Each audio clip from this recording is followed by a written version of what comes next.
seminar, doesn't it? All right, so let's get to it this morning. First of all, if you don't have a notebook, raise your hand. If you don't have something to write on, great. Find a human nearby, because today what we're going to share with you is probably worth writing down. So you want to definitely capture it. Years ago, I met a very, very successful man. He taught me something I never forgot for the rest of my life.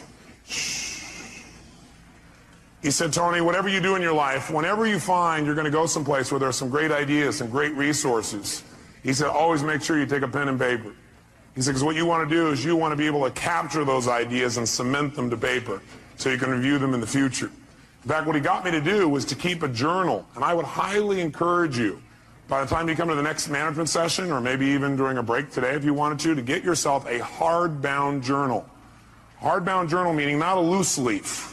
And you can get those in all kinds of stationery stores, some religious bookstores. And the bottom line is, if you keep a journal, you don't even write it every day, but when you get thoughts or ideas, you capture it there, you can't believe what'll happen. You'll start to accumulate a wealth of knowledge and ability and skills and resources that not only will help you, but you can help other people as well. I've been keeping journals myself now for about a dozen years. And I go back and review my life, and it has two real values, I think. One is, it gives you a chance to really see how much you've grown. Because how many of you have kids? I'm curious. How many of you have somebody come up and say, boy, your kid's really growing? You go, really? Because you're so close to them, you don't notice it as much. How many found that to be true? Guess what? It's even worse with yourself. Sometimes we don't give ourselves credit for the amount that we're growing, but I'll tell you one thing, if you keep a journal, it won't be hard to see how much you're growing. Because you'll see the kind of goals you had back then, the kind of things you thought back in those days, and you'll begin to see the evolution of your growth. Also, I personally believe that if life's worth living, it's worth recording. And it's an incredible gift to give to your children, because someday they get to know exactly how you were at different times in your life, and they get to learn your lessons without having to go through it. So I highly encourage you to do that, but as a very minimum, let's make sure we take notes. You guys ready to crank? Yes. Thanks. Let's do it.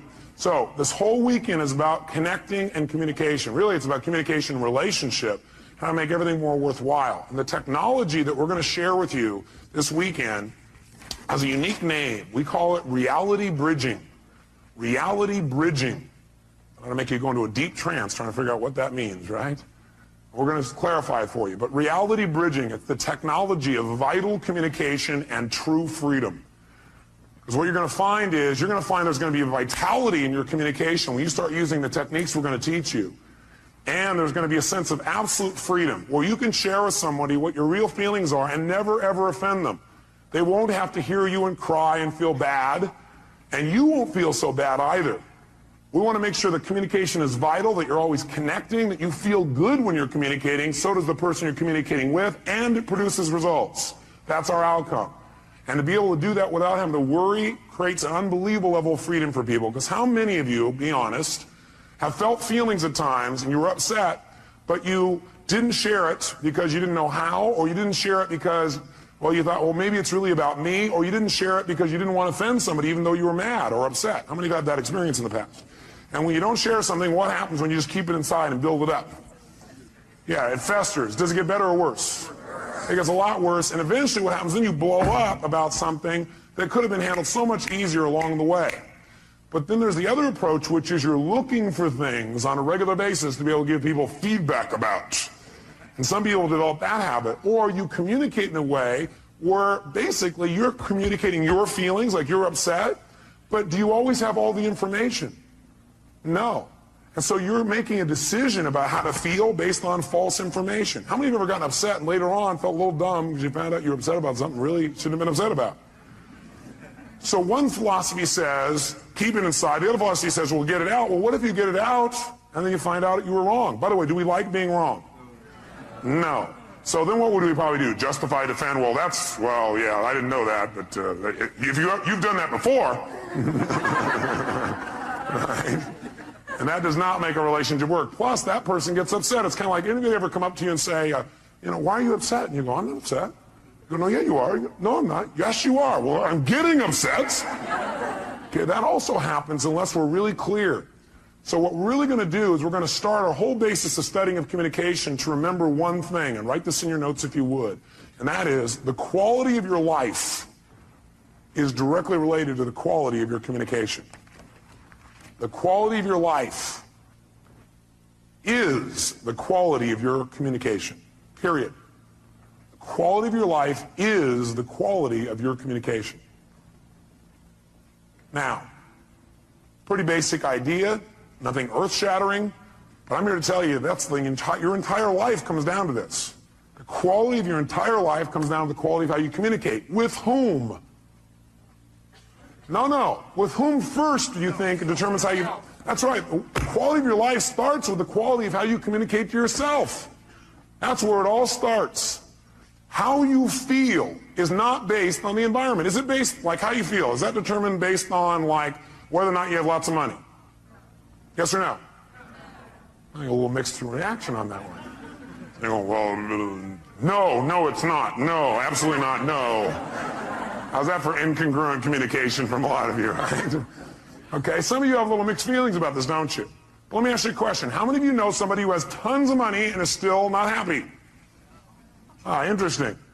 How many of you know somebody who doesn't have any money at all but seems to be very happy? So does money determine your happiness, yes or no? How many know if you had lots of money, though, you'd be happy, you're different? Okay.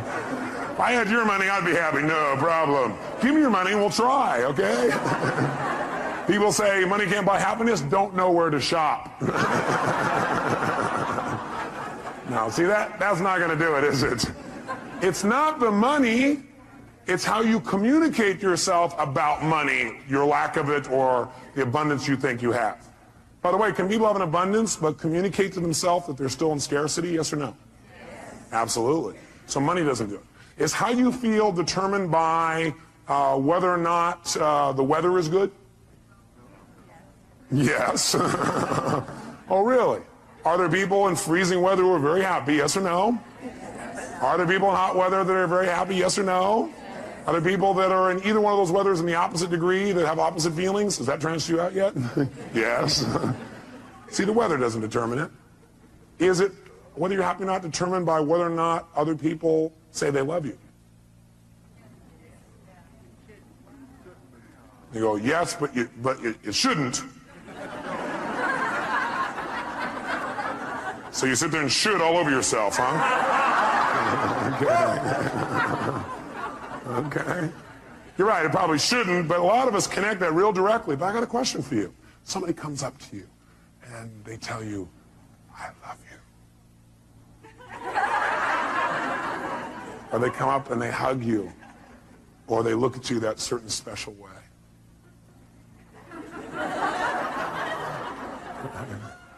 Or they kiss you passionately. And you have these feelings inside. You begin to come to attention, gentlemen.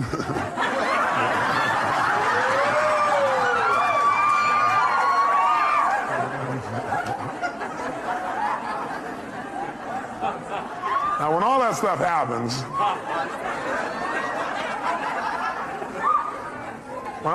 happens, my question for you is, what made all that happen?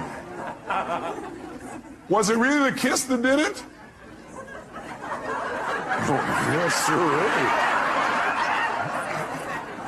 No, I don't think so. If that's true, kissing your dog would get you excited. It wasn't a kiss.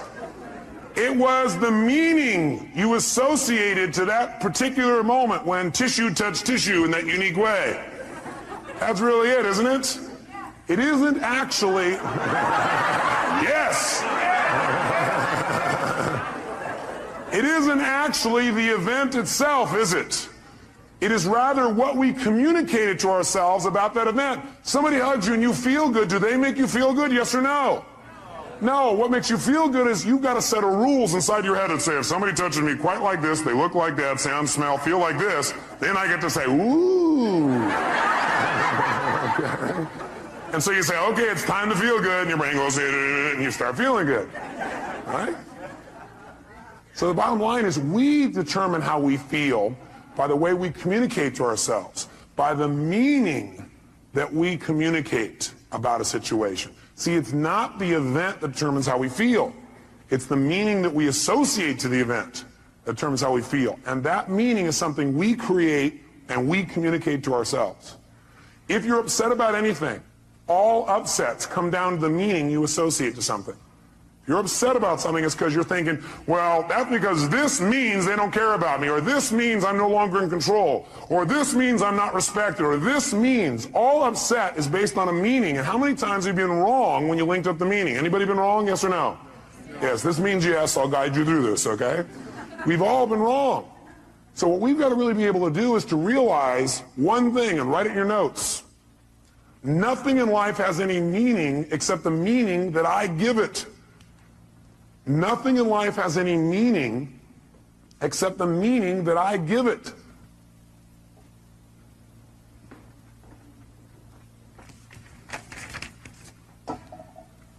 Nothing in life has any meaning except the meaning that I give it. You're the one that puts the label on what things mean. And the last time you were with me, I gave you a phrase when we talked about transformational vocabulary. If you recall, transformational vocabulary is the idea that we get all these pictures and sounds and feelings and sensations start to come in our body, but we don't know what it means till we put a label on it. So you get all these things and they feel uncomfortable, they feel kind of painful, and you call that humiliation. Will that intensify the feeling more than if you say, I'm a little frustrated? Yes or no? You better believe it. The label we put on our experience becomes our experience. And we are the person doing the labeling. Now, granted, I'll agree that most of us are on automatic pilot. We're using a labeling and a communication process that we don't even think about consciously. And we can easily point to other people and show how they created that feeling for us. And certainly they helped us to get into state. They helped us by giving us some feedback, but we still determine the feeling. I'll give you an example. I was in Hawaii recently. I couldn't believe it. I read this article, and then I saw the thing on TV where they interviewed this guy. He was out swimming, and the shark came and bit his leg off. Yeah. You'd think he'd be fairly upset. Why would you be upset if you lost your leg? After the initial pain, why would you stay upset? Because of the meaning you'd link to that, right? What would be the meaning that would make you feel upset all the time? That's right, the meaning of loss, that you had lost something. See, almost all pain you're ever going to feel in your life, the pain that people have that makes them upset, it all starts with, I call it emotional anatomy. It all starts in one place. Pain starts with, number one, I'll put it down at the bottom here, a feeling of loss. A feeling of loss. Now, can you ever really lose anything? Only if you perceive that there's a loss. Is that true? Are you following me on this now for a second? You can only feel loss if you perceive it. In other words, you have to tell yourself there's a loss. You have to communicate that you've lost something. This man was not upset. In fact, he was concerned about the shark. Yeah, you say, this guy's on drugs. No, he was sincere. Because his belief was that, number one, he was responsible, not the shark, because he was a swimmer and he knew that in the area he was, there were sharks, and if he's thrashing around on the top, they think it's a turtle, they'll come after him. But his concern was that people were so upset about it that people were going to go out and rage and kill the sharks in that area. How's that for sorting by others instead of sorting by self? So the meaning for him was, this was a learning experience. That's what it meant to him. For other people, it mean, I'm maimed for life. With a different meaning that he communicated. If he would have said, I'm maimed for life, I'll never be the same. I can never accomplish anything. A woman will never be attracted to me. I'll be a gimp for the rest of my life. If he would have linked those meanings, do you think he would have been in the same state, yes or no? No way. By the way, maybe this is temporary, right? I don't know. I don't know this guy. I'm not going to be around a long time to meet him. But I can tell you for years what I've done is interview people who are what I think are spiritual masters. What I mean by spiritual masters is not flying to the east and meeting somebody who sits and meditates. I mean somebody who doesn't have the use of their legs or their arms and lives in absolute joy and is totally loving and tries to figure out how to contribute to other people. To me, that's a spiritual master. And I'll tell you what, there's tons of them. And they're my friends now because I go to learn from them. You know what I find out? They have developed belief systems that have helped them to interpret human behavior in a way that causes them not to be upset. Because no matter what happens, they finally figured out something. If you want to succeed in life, figure out how it works, and then do it that way, not the way you think it should be. See, what most of us do is we run around in life with all these rules about how life should be, about how you should be, about he should be, how doctors should be, how staff should be, how patients should be. But you know how they're going to be? How they really are. Not how you want them to be. And then every time they don't meet your criteria, rah, you communicate to yourself, it's time to be annoyed. Or maybe a more intense word. Is that true? When you have an upset of any sort, you're feeling some negative emotion, it always comes down to really you have a feeling of what? Loss. But do you ever really lose? No, you don't ever lose anything. It just changes form. Hey, nothing in the entire universe ever disappears. Nothing. Not your physical body, not rocks, not stones, nothing. Everything in the universe transforms from one form to another. You take water and you try and destroy it, let's say you boil it, what does it become? Steam. Everything in the world transforms to a higher level. It's always transforming. You got to realize you can't lose anything. You can transform things, but you can't lose anything. Now you can try and pretend you've lost something. You can like be upset with somebody and they go, oh my God, I've lost their love, or they've lost mine, or I've lost respect. How do you lose respect? You can't lose something that's already inside of you. See, the problem is people are, looking for love in all the wrong places.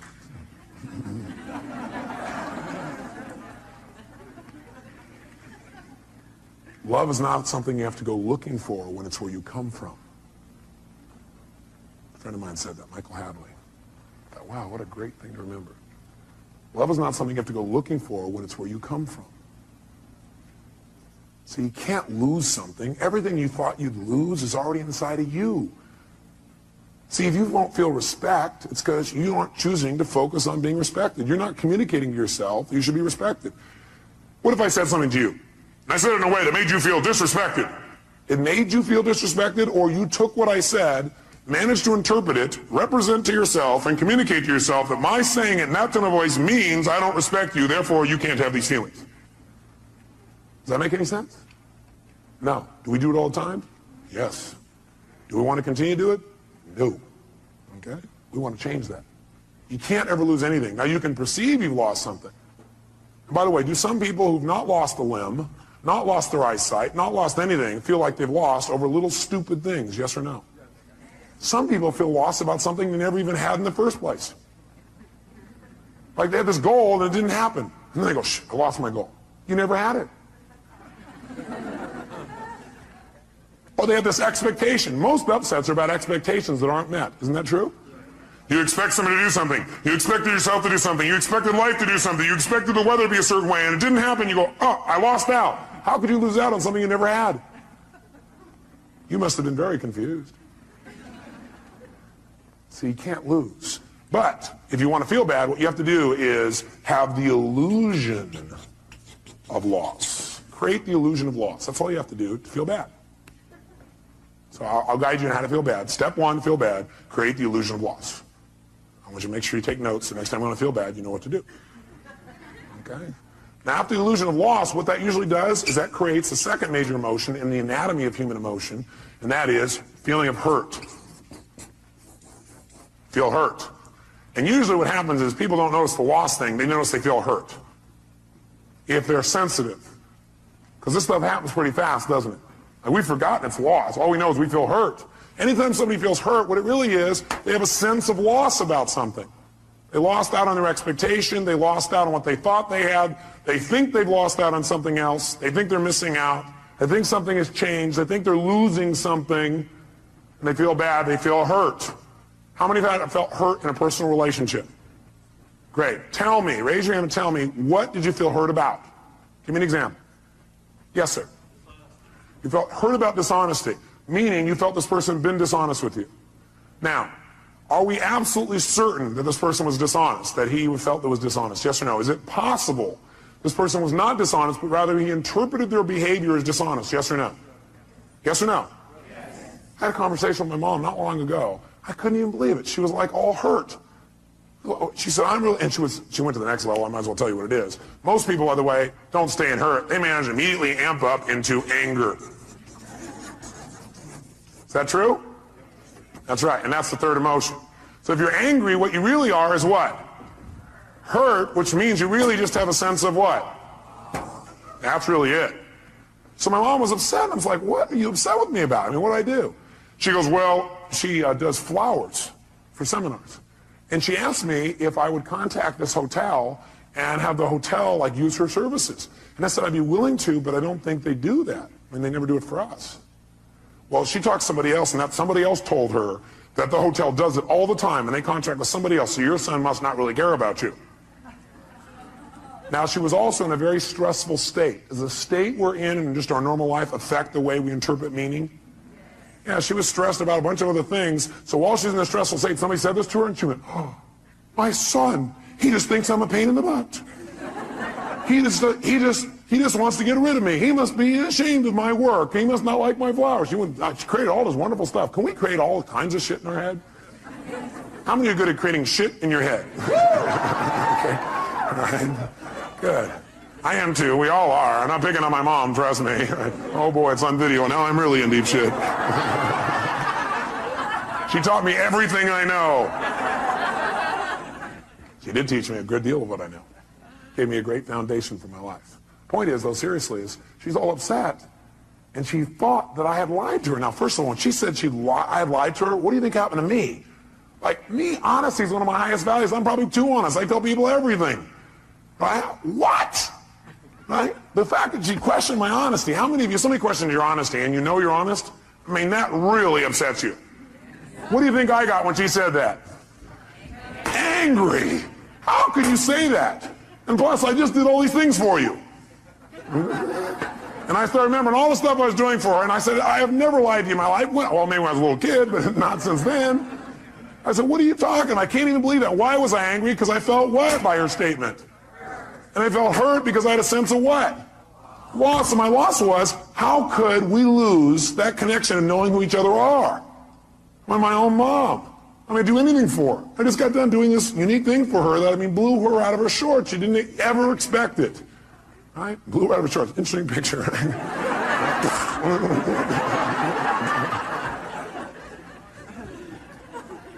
And so, you know, what happened, though, is I realized that if I responded to her in a state of anger, will that probably work?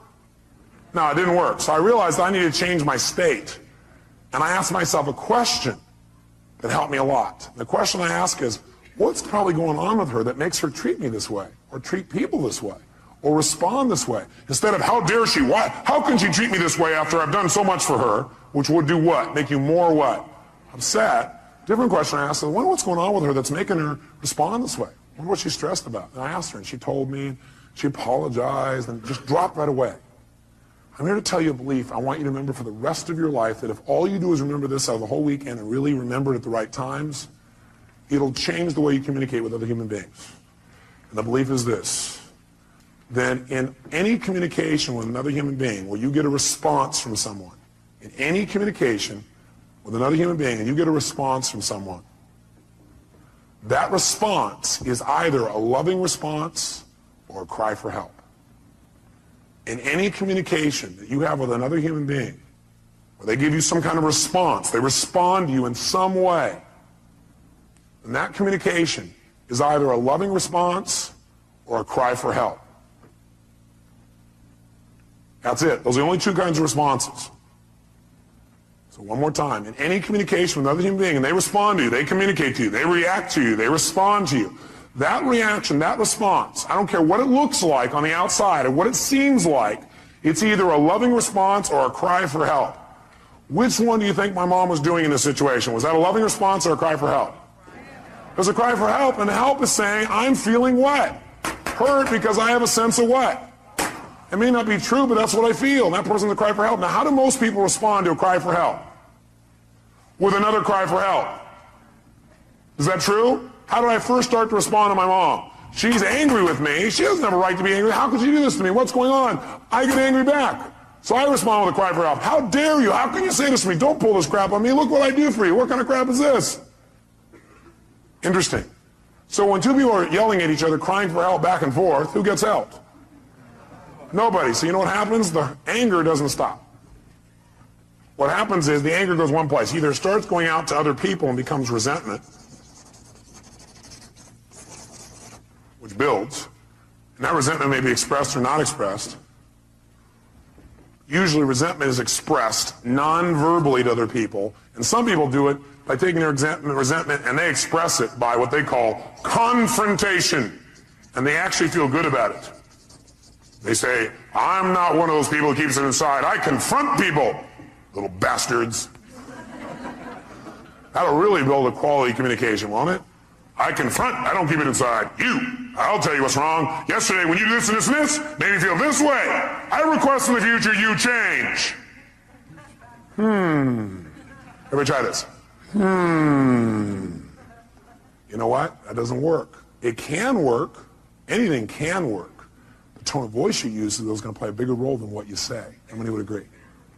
Your facial expression is going to play a bigger role than what you say. How many agree?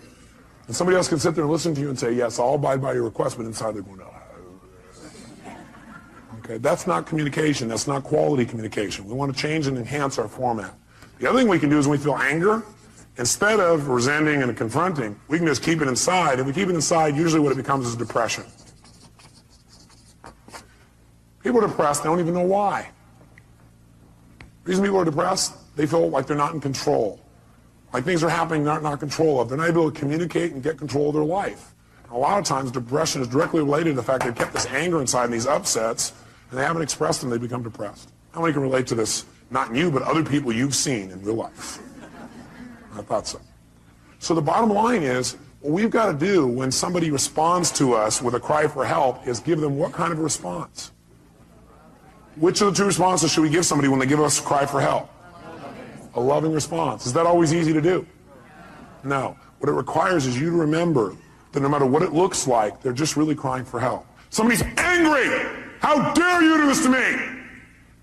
You go, how dare you do this to me? You guys are crying at each other.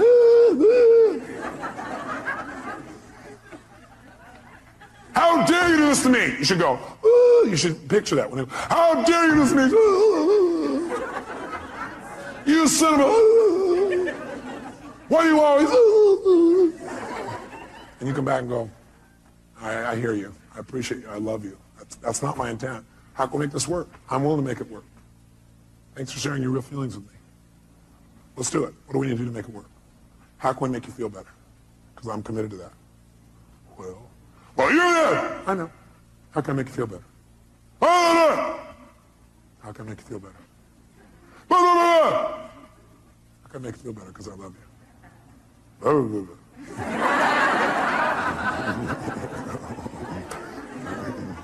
How can I make you feel better?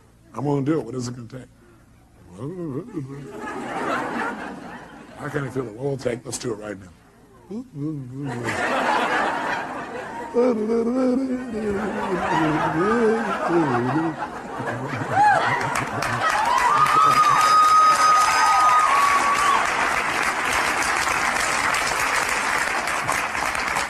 Get the idea? You don't want to respond to a cry for help by crying yourself. You want to be bigger. And the way you get bigger is you remember this. You remember it, you use it, you make it work. Okay? This will change your life. That one belief, if you also execute it. And you know what you're going to learn today? You're going to learn some skills today that are so easy and so simple that all you got to do is commit to making them a habit so you don't have to think about it anymore. Your life will change forever.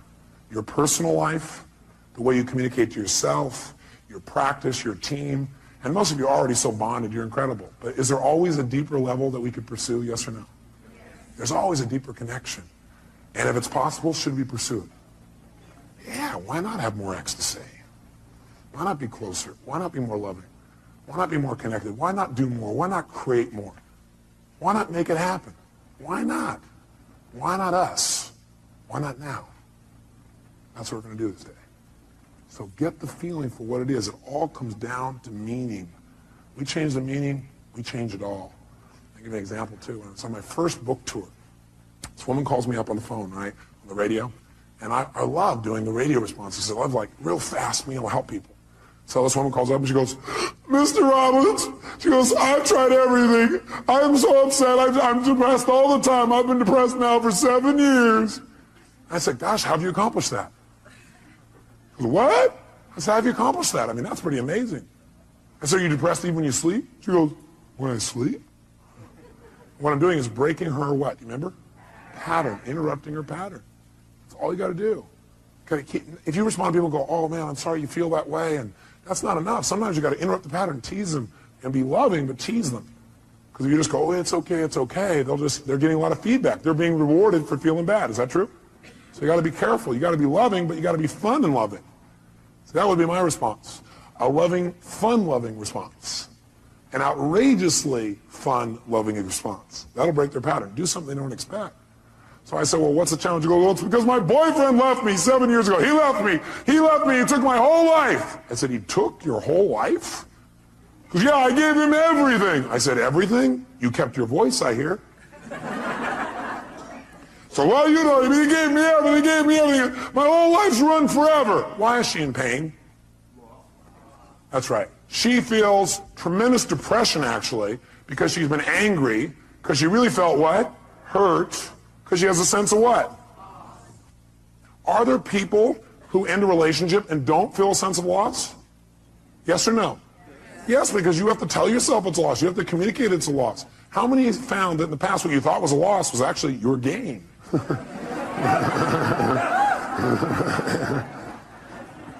But when you thought it was a loss, how did you feel? Hurt. And it may not have been a loss of them, it was a loss of your own self-esteem. Well, they left me, and they must not have loved me, I wasn't good enough. You know, I'm not good enough. The loss of your own self-esteem, but you do that to yourself too. It's just not true. It's the meaning you made up in your head. We're making all this crap up in our head, and it's not true. You got to be careful about the meaning you label things. You got to take control of that process. So someone's going, well, he left me, that's why my whole life is over. The reason she's upset, the reason she's this angry, is not that she feels a loss, but she's labeled that loss. Because of that, my whole life is over. How would you feel if your whole life was over? A bit depressed? You better believe it.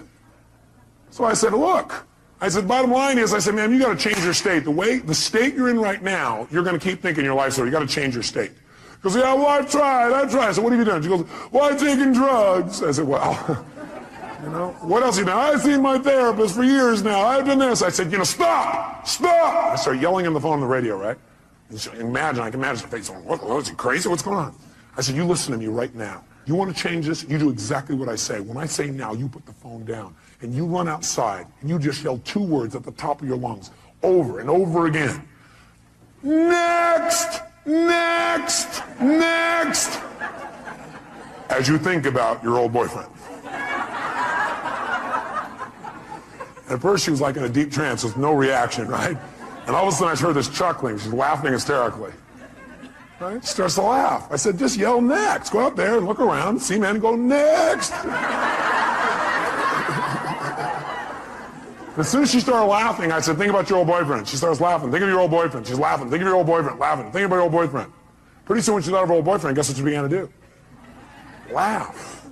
Right? Now, am I belittling the relationship? No. But do you think if she laughs when she thinks about it, she'll be able to deal with it better than if she cries? You better believe it. See, our state affects a lot of the meaning we link to things. When we're stressed, well, we can make out the worst situation out of virtually anything, can't we? See, you got to remember, you're the producer of this play.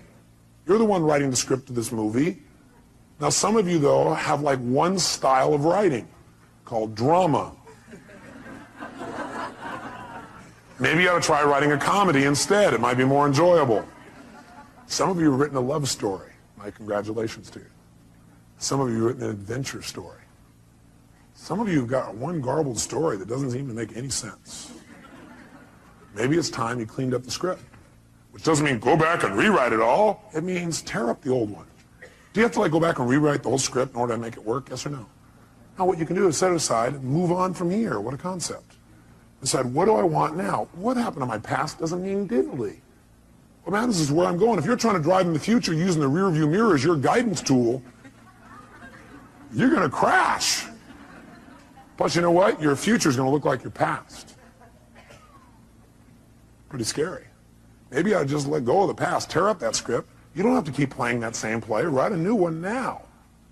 Don't tell me, yeah, but look at the script I've been using all my life. Who gives a shit?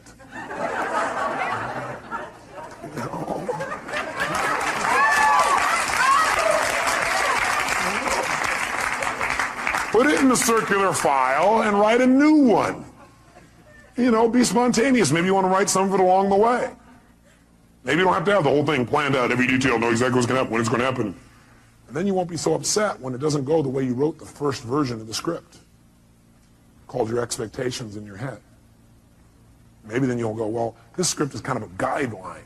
It isn't like my absolute must or I'm going to be peeved. Maybe that would help things a lot. See, the whole key is the quality of life is the quality of communication. Number one, with yourself. Because nothing has any meaning except the meaning you give it. And the meaning you give it is going to determine how you feel.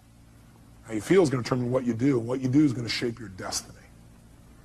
See, if I interpret this means this person doesn't love me, then now all of a sudden I'm going to feel lousy about it, and I'm going to do things either verbally or non-verbally to get back maybe. Or, at the very worst, I'll withhold my emotions because I don't want to be hurt again. And does that withholding make my relationship better, yes or no? No, and now all of a sudden we start to drift apart. And now I start doing things that will change my destiny and separate me from somebody I really love and somebody who really loves me, all because I made up a bunch of crap in my head. Nothing has any meaning except the meaning you give it, bottom line. And so if we want to change our lives, we really want to make things work, make sure I remember this, write it in your note. It's not the event, it's what we do with it that determines the quality of your life. It's not the event, it's what you do with it that determines the quality of your life. And what we do with it is what we do with it inside of our head. It's not the event. It's what we do with the event that determines the quality of our life. What do we do with it inside of our head? We can take things that destroy other people and cause them to make us better. This whole seminar today you're going to go through is a result of me having an event that was not pleasurable last night. Especially since I was exhausted, I had no sleep. That also amplified my feelings about the situation. And then what happened was I asked myself a question. How can I use this? What's great about this? I was not feeling it was great. How can I use this? What's great about this? My brain started saying what's great about this is it means what we tried to do before this wasn't making sense. We almost had it, but it wasn't quite there. So what's great about this is I found that out because I want to share with you the best. What's great about it is I can use this intense emotion to see what really will work in the most intense feelings I've got. Wow, what a great deal. See, it's not the event, it's what you do with it. And remember, the meaning you associate or assign to something, the meaning you associate, put in parentheses, or assign to something, determines how you feel and what you do. So the meaning you associate or that you assign to something determines how you feel and what you do throughout your life. Determines how you feel and what you do throughout your life. Bless you. The problem is, are you communicating to yourself in a way that's empowering or disempowering? And what would you say a good deal of the time it is, probably, if you're not totally happy? Disempowering. So the problem is not the event. The problem is the meaning that you're associating to things that's affecting your actions throughout your whole life, determining your destiny, is probably disempowering a good deal of the time. If you're not happy. If you're happy, you're probably assigning a lot of empowering meanings, aren't you? You've come up with some core beliefs and ways of looking at the world that really help you. Help you to evaluate things in a way where you're really in charge or you're not in reaction. So if we want to really take control then, we got to remember what I've already said. Nothing in life has any meaning except the meaning that we give it. So for example, the doctor raises his voice, says, please give me this. Or maybe he doesn't say please, he says, give me this. He doesn't say the word please. What does that mean? Scumbag doctor, that's what it means. It means he doesn't respect you, right? It means he doesn't care about you, right? Isn't that what it means? If you're upset, that's what the meaning you've attached to it is. How many would agree? What else could it mean? He's angry. If he's angry, or he's stressed, or he's frustrated, does that give him a right to snap at you, yes or no? No way. We're not making him right. We just want to know what it really means first. Does that make sense? How many of you have ever screwed up? Can I see a show of hands? How many of you have ever snapped at somebody and had nothing to do with them? It was just your state. You were so stressed about something else. How many have done this even with people you totally love, like your children? Everybody together, ready? I'll try it again. Very nice. Just think about that. Now, when the doctor does that, instead of going, he has no right to do that, you're right, he has no right to do it.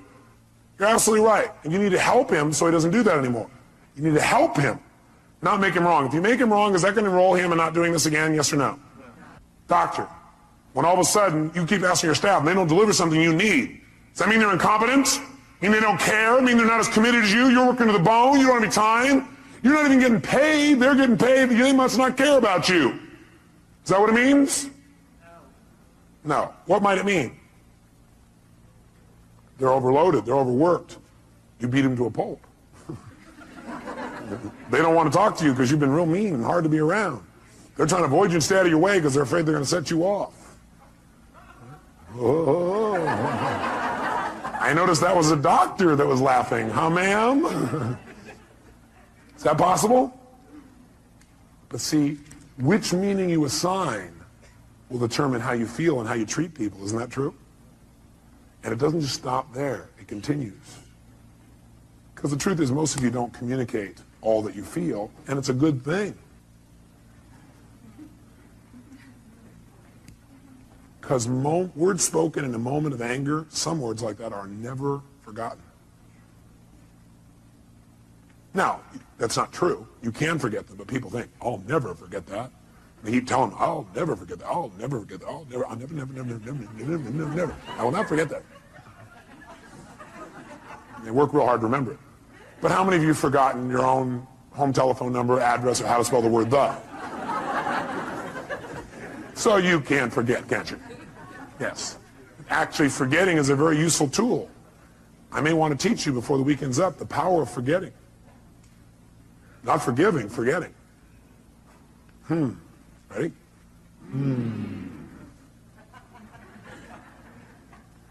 Is it sometimes useful to forget? Yeah. Especially if what you're forgetting is only your perception.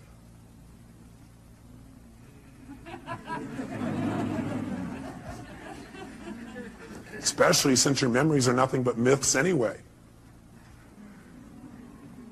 Because if you asked my mother, I bet she'd have a different story. True? That's right. See, the bottom line in life then is we've got to make sure that we assign a meaning that empowers and doesn't disempower. By the way, we don't really know for sure what the meaning is unless we ask. By the way, do we always have to ask? No. Sometimes we can hallucinate that people are coming from the best place. How often would it be useful to hallucinate that people are really coming from positive intention?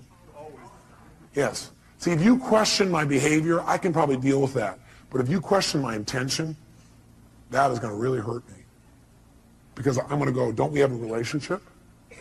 Don't you know who I am?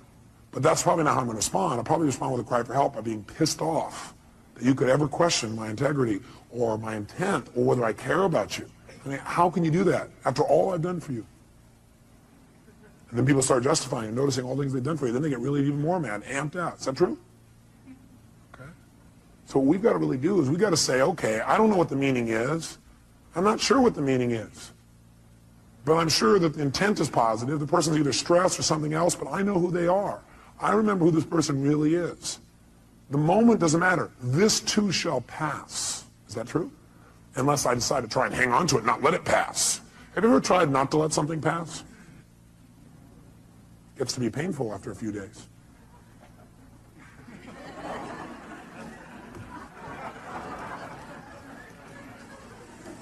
You come home.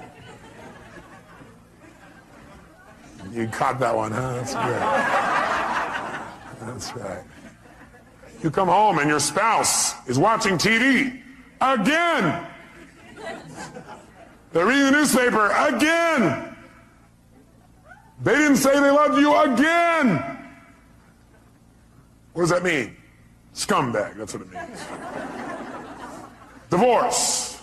They don't care. They don't love me. They're not attracted to me anymore. Can't imagine why they wouldn't be attracted to you when you're in this personality.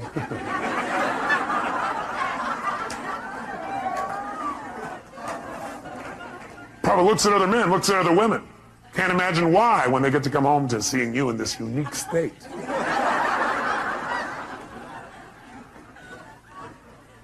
Because they don't have very good taste, that's why. They don't know what they've got. Maybe they know what they've got. Maybe that's why they're looking.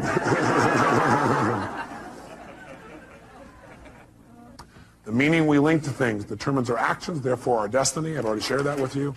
The key then is to choose empowering versus disempowering meanings. The key for us from now on is when something happens, we're going to probably have a reaction, and after we're done with our little reaction, we should sit back and say, what's a more empowering way of looking at this? What might be a more empowering way of looking at this? What else could this mean? Because I choose the empowering one. I may be wrong. Is it possible the person really is a scumbag? I guess anything's possible. But it probably won't empower you to look at them that way. Because people tend to be whatever you make them. You might want to write that down.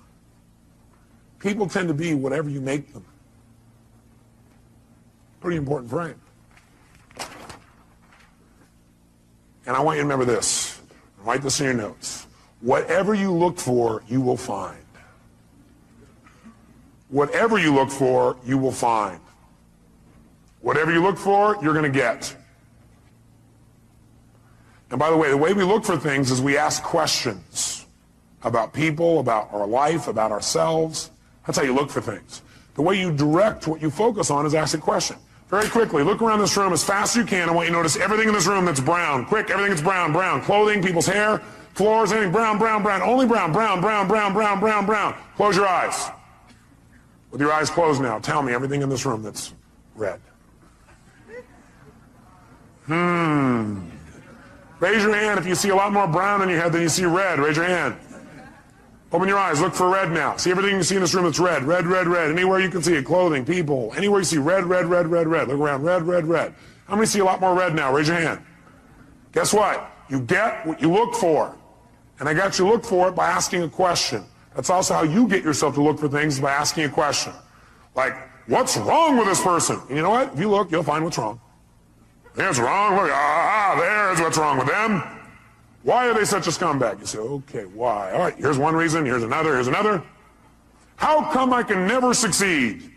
Well, let's see here. You look inside, you say, oh, yeah, these suspenders aren't the right level. Yeah, this here, yeah, my childhood, yeah, I got all the reasons. We get what we look for. Can you find somebody who's horrible, and could you find something good in them if you look for it? Yes or no? Yeah, because you're the one that determines whether it's good or not anyway. Isn't that true? Could you find something good in Saddam Hussein if you wanted to? I'm not saying we should. Right? If you wanted to, could you? Do certain people think he's good? Yeah. People say, hey, he's gotten back our land. I don't necessarily agree. But you don't have to agree to be able to appreciate. Is there a difference? Yeah. You can appreciate somebody's view even if you don't agree with it. You can appreciate that for them that's true. You can appreciate that they have a different reality than you have about something. Most of us think we all have to share the same perceived reality. Now, sure, we share the same physical reality, but physical reality is not what most of us experience. We experience a perceived reality we've made up in our head. Isn't that true? And so do you remember what the title of this technology is? Bridging realities. What we're going to want to do is build a bridge between our reality and somebody else's so that we can connect and have a relationship. We don't have to make them live in our reality.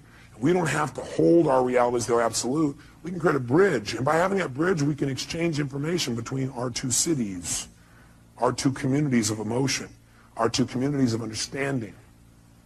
We can create a connection. We're no longer separate. We're connected. And we can share. We can have our own identity and feeling. We can also connect and share. There's no limit. We can do it at any moment. All we have to do is choose to cross the bridge. That's all we got to do. Bridge the reality. And we're going to show you how to do that with people for the rest of your life. It'll change your life like few things you've ever learned in your life. And it'll be so simple, it'll be a joke. But it starts with this basic philosophical understanding that the way you feel is based on the meaning you give things. You are the one giving the meaning no matter what, even though it feels like somebody else. And the question is, are you doing an empowering meaning or a disempowering meaning?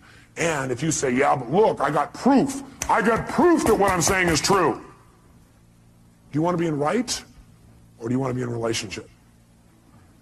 Do you want to be right, or do you want to be in love?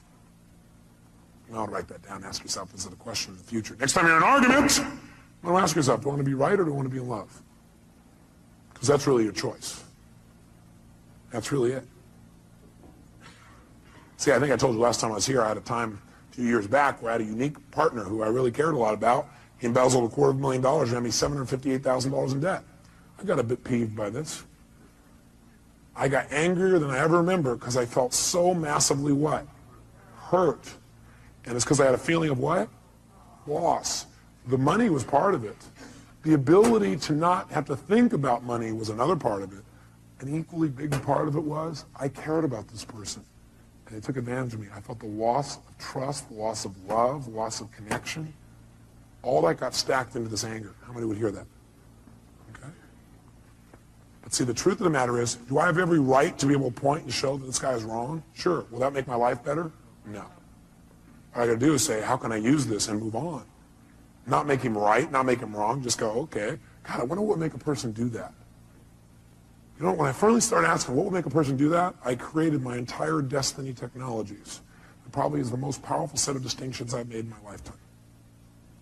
Because I figured out how I could use it and what I could learn from it, instead of, how come this happened to me? And I turned my finances around like 100-fold. My little company doing $4 million a year to $50 million a year. It's a fairly large jump. All because I chose to create a different meaning. The meaning is, this is a chance for me to go to the next level. The meaning is, this is a chance for me to learn and make something better than it's ever been before. Once you link that meaning, the world changes. Just remember, if you don't like the way you feel, change what things mean.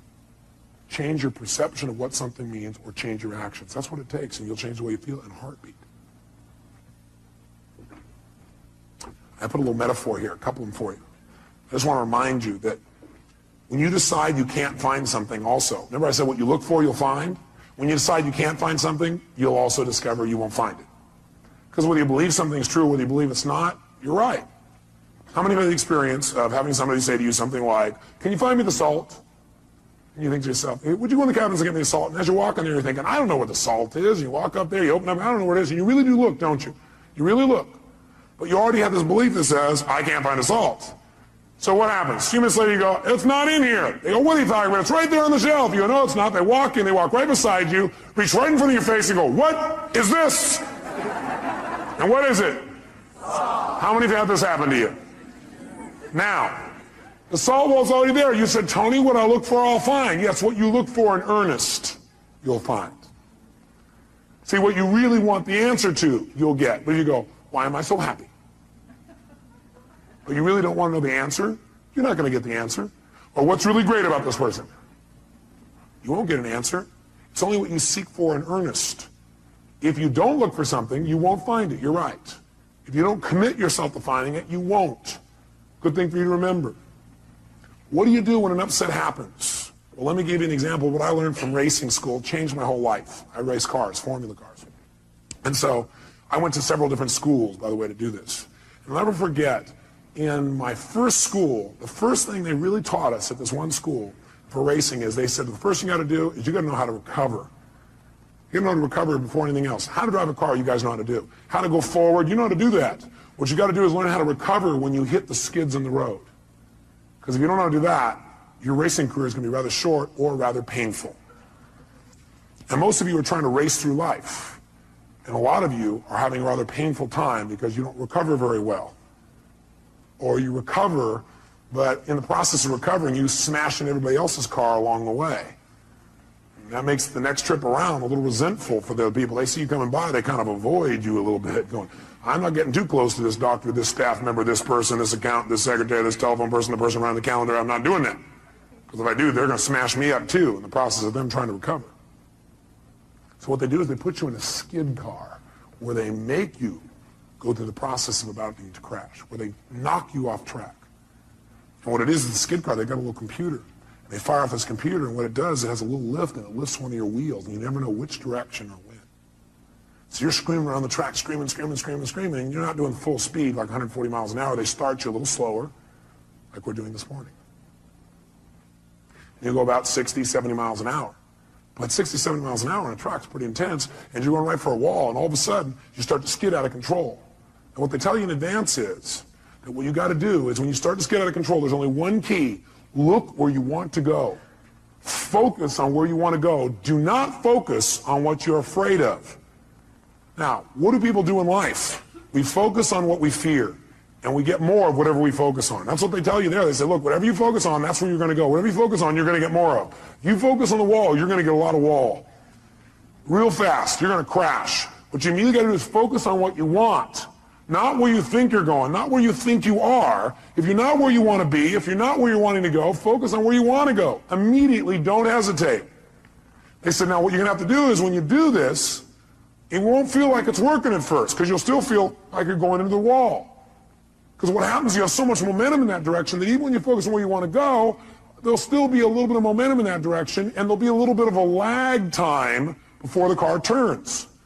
So don't, because you don't see it turning, turn back and look, because you do, you're going to go right there and crash.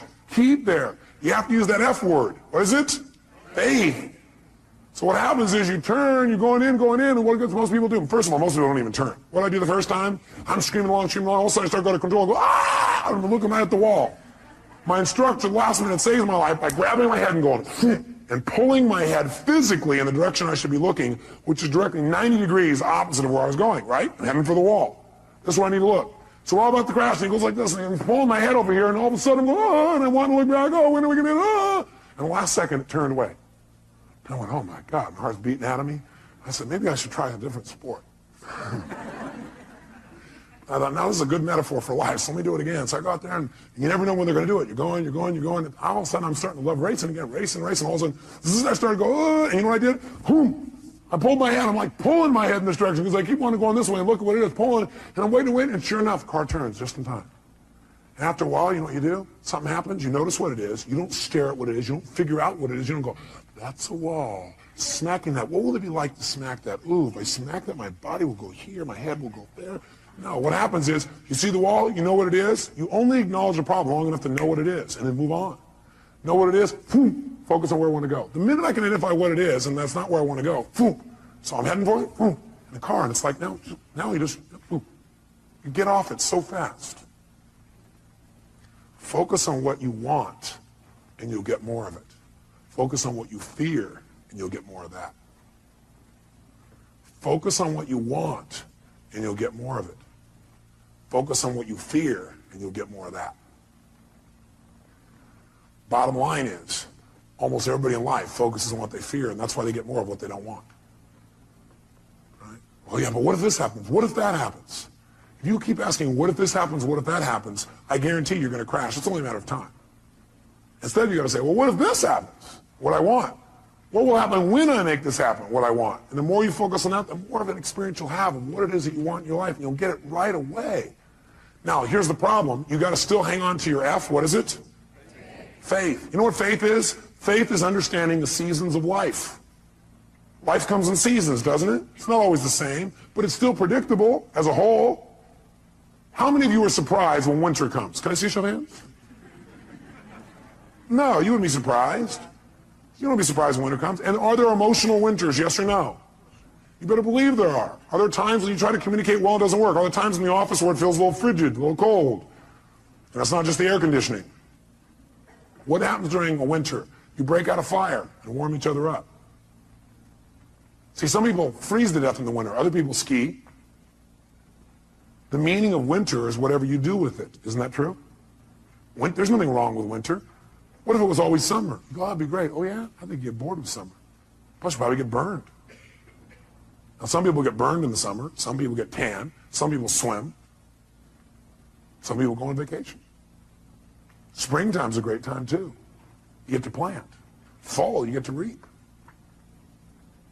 You know what happens to some people in life? What some people do is they say, okay, I'm doing what you said, Robbins. I turn, I focus, but it's not working. You're still in lag time. God's delays are not God's denials. God's delays are not God's denials. You're in lag time. It'll catch up. Hey, look, you think it's fall, we're still in winter. Or you think it's fall and you're in spring, or you've made it to summer, but we're not to fall yet. Don't be so darn impatient. Take on a new prayer. Lord, give me patience and give it to me right now. Be equally intelligent. It's like some people think, okay, I know what I want. I want this seed to be a plant. They stick it in the soil. Then they come back the next day and they go, where's my plant? The soil goes, are you new? That's not how it works. You plant it here, okay? You come back every day and take care of it, right? You make it through the whole spring. Then during summer when it's hot, you got to really, really take care of it because it gets even worse during that time. And you make it through all those seasons. In the fall, maybe, more than likely, not always, but most of the time, you will have a plant here. That's how it works. You go, but that's not fair. Best of life is how it is, not how you think it should be. Because if you're coming back each day, the plant will see you come and start laughing, you know, giggling. Look at this guy. What's the matter with him? Why don't I have it yet? Lag time, that's why. Don't make yourself wrong because you're doing the right things and you don't see the results yet. It takes time. Most people completely overestimate what can be done in a year and underestimate what can be done in a decade. I can tell you my own career, my own life, my business life, I gave my heart and soul every day, 276 seminars a year. Going morning, noon, and night, giving my all. Anybody knows me will tell you, all my all, every day, no matter what. And you know what? I was broke. I was frustrated outside in terms of the business. Nothing was working. And I kept, asking myself a great question, like, why am I screwing this up so much? It wasn't me screwing up. It's lag time. I had to make distinctions. I had to build something. It takes time. But then the other day, I got a little reality check, which we're going to teach you today. My reality check is I'm flying up to Los Angeles to do my seminar up there in my helicopter, my jet helicopter. It's a tough life, but somebody has to live it. So I don't have to drive for 3 hours. I jump in my helicopter. I'm there in 35 minutes. And plus, I go down and dive down by the dolphins in the water and lift back up and play. It's like having your own roller coaster. And I'm flying over this area where I used to work in Glendale, California. I worked there as a janitor. I drove my 1960 Volkswagen that literally broke down the freeway one day because the wheel fell off. I worked in the middle of the night so I could still go to school, and I got paid $5 an hour, but as a janitor, they figured out how many hours it should take, so I did half the time and did a better job. Because I learned if you give more value, you get to earn more. Good thing for me to remember. But all of a sudden, I flew over the bank, and I stopped. Because see, in a helicopter, you can stop. Like an elevator, just boom, right there. And I just hovered above where I used to work. And I thought, that was 12 years ago. Wow. Wow. For 4 or 5 years after that, I never thought I could ever have had what I wanted. But see, the world moves for those who just never give up. The world will move for those who persist forever and who change their approach. They're flexible in how they do it. They don't just do the same thing over and over again. The world will move for someone who has faith. The world moves for somebody who has trust and then acts on that trust. That's what the world moves for. And someday you get to look down and go, God, was there one time? That's pretty exciting. That's pretty good progress. See, just because you didn't get it when you want it, you may have overestimated in the short term and underestimated your long-term power and potential. Something you might want to remember.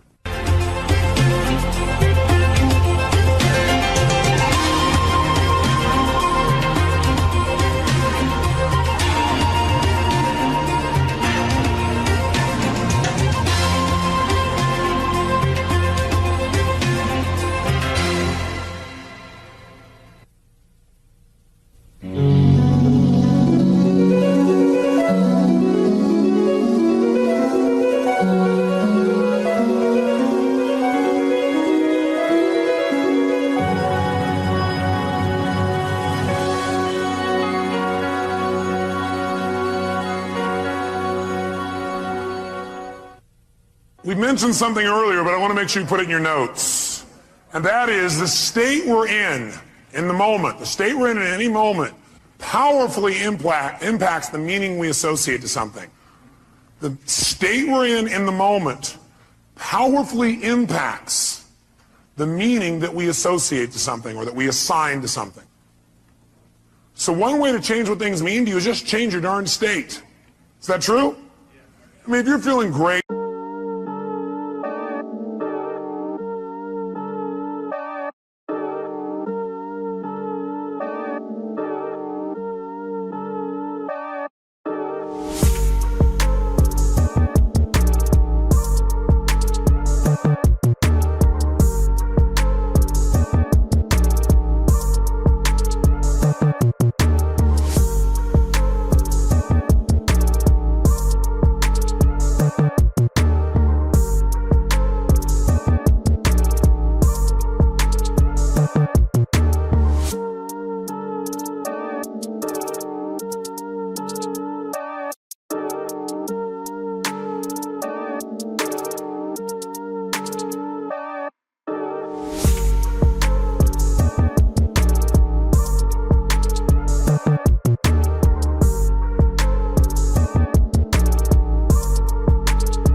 They're waiting on me. Haters think they gaining on me. Sitting in purple rain and folding origami. Oracles surround me. Each one more astounding. Still handle my biz. Just got a channel climb up to the level. The damage I really can make is a trip. Doing figure eights.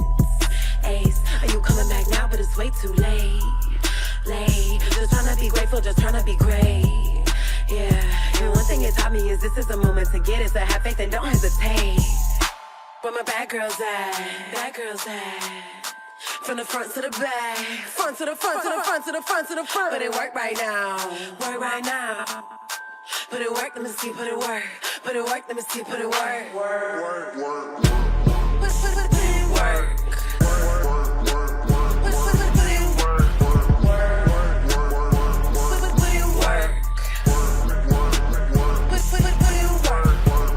Never land, never let my feet touch the floor. I just flow in my zone, you can't touch us though. Keep it moving, UFO, I just got to go. I can't touch the floor.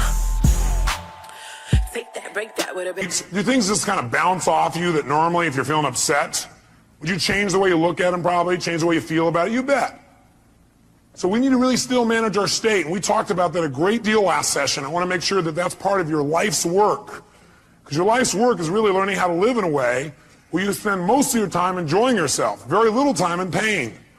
Most of your time in pleasure, very little pain. And living your life hopefully in a way where not only do you feel good all the time, but the people around you feel good just by being around you. That because they're around you, they feel a lot less pain and a ton of pleasure. See, that's my idea of success. Success is when you've learned to live your life in a way where you experience tons of pleasure every day and almost no pain. And simultaneously, where the way you live also causes the people around you to experience very little pain and tons of pleasure. Then you know you're really successful. Because if you feel good and nobody else does, you're a failure. Now, that doesn't mean you go around and try and make everybody feel good. Some people have an investment in feeling bad because they think feeling bad equals feeling good. Are there people that believe that, yes or no? Yeah, because they think if I feel bad, then people will notice me, or they'll love me more, or they'll help me more, or I'll get more attention, which means feeling good. People have weird crap they work inside their head about how to get to feeling good. Some people think I'm going to feel good when I make $1 billion. Some people are like, when I have this, this, and this, when I get married, have these many children, this and this, then I'll feel good. Some people have, well, I'll feel good if I feel bad because then people notice me and make me feel good. Or you could just like choose to feel good. Which one do you think might be a more intelligent approach? Because who's in control there? You are. You don't have to worry about the environment. By the way, when you're feeling good, it tends to make you want to feel even better. It makes you share good feelings with other people, which makes them feel good, which makes them reciprocate usually. Not always, but usually. Kind of nice. So the bottom line is we got to manage our state still. And as a reminder, as far as that's concerned, changing state means change the meaning. And the way you can do it is either by changing your what? Anybody remember from last session? Change your what? Change your what? Change your physiology. Physiology, again, means the way you move, the way you breathe, your facial expressions, your gestures. The way you use your body determines the way you feel. You got to remember that for the rest of your life. If you're not feeling the way you want to feel, the first thing you do is just change the way you're moving. Emotion is created by what? Motion. Emotion is created by motion. You have 50 muscles in your face. A slight change in any of these muscles will radically change the way you feel. Remember we did this last time, I think. What I'd like you to do right now, real quick, is create some tension in your body, some tension, then put a big, huge smile on your face while you're doing it and notice how it feels. How many feel somewhat excited when you feel this? Let me see your hands. You know why? Excitement has tension in it. The only difference is you send a different biochemistry into your body. You fire off different biochemicals when you make a smile. Physically, it changes. You want to get depressed? What do? Drop your shoulders, look down, breathe shallow, drool. Right? Change the way you move. Some people have limited emotions because they have limited motion. They're trying to express their feelings and they go, I have something important I want to share with you. Hear me. Feel me. I am man. Feel this? Versus, listen to me. Come on, let's make this happen. Let's do this. Do you understand what I'm talking about here? The more emotion you have, the more emotion you have. And there's certain emotions you're not feeling because you're not making certain movements happen in your face. You want to change that. You want to go for more. See, did I mention to you last time, did we talk about how certain people who live together for a long time begin to look like each other? Did I mention it? Do you remember why? Because in order to be in rapport, We like people who are like us. So we mirror back similar facial expressions. We do it enough, we literally mold our muscles to be in that way. And we use those kinds of emotions on an ongoing basis. A lot of people look like their dog. I don't have the explanation for that one. I don't know if they're mirroring in that case, right? Maybe they're trying to pick somebody like it, right? But see, the thing we got to realize is we got to control our physiology. So throughout this day, as last time, I want you to remember to live at level 10. You remember what that means? Living at level 10 means what you got to do is ask yourself on a scale from 0 to 10, where's my level of energy? 0 is dead, 10 is unstoppable. Which level is going to allow you to get more out of this weekend? Which one? 10, without a doubt. If nothing else happens from you coming to these fortune programs, but every time you get here, you demand from yourself for 4 days to live at level 10. Do you think you might develop a little stronger emotional muscle, yes or no? And pretty soon what used to be hard to do, like demanding 10, is the way you live. It's easy. It's like you can live that way easy, no problem. And now you go home and you live at that level. Does that impact your patients, yes or no? Does that impact each other in the office, yes or no? Does it impact your home life? Does that impact those ecstasy ideas we had about the relationship at home? Yes.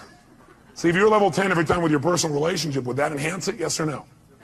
So how do you determine whether you're at 10 or not? You decide to go there, and the way you decide to go there is you got to ask yourself on a regular basis, where am I? See, I found the more you measure something, the better it gets. But if you don't measure it, you're not going to do well. If you set a goal on New Year's Eve, and then you check next New Year's, you're in trouble. Because you had one correction. It was at the end of the year, and it was too late.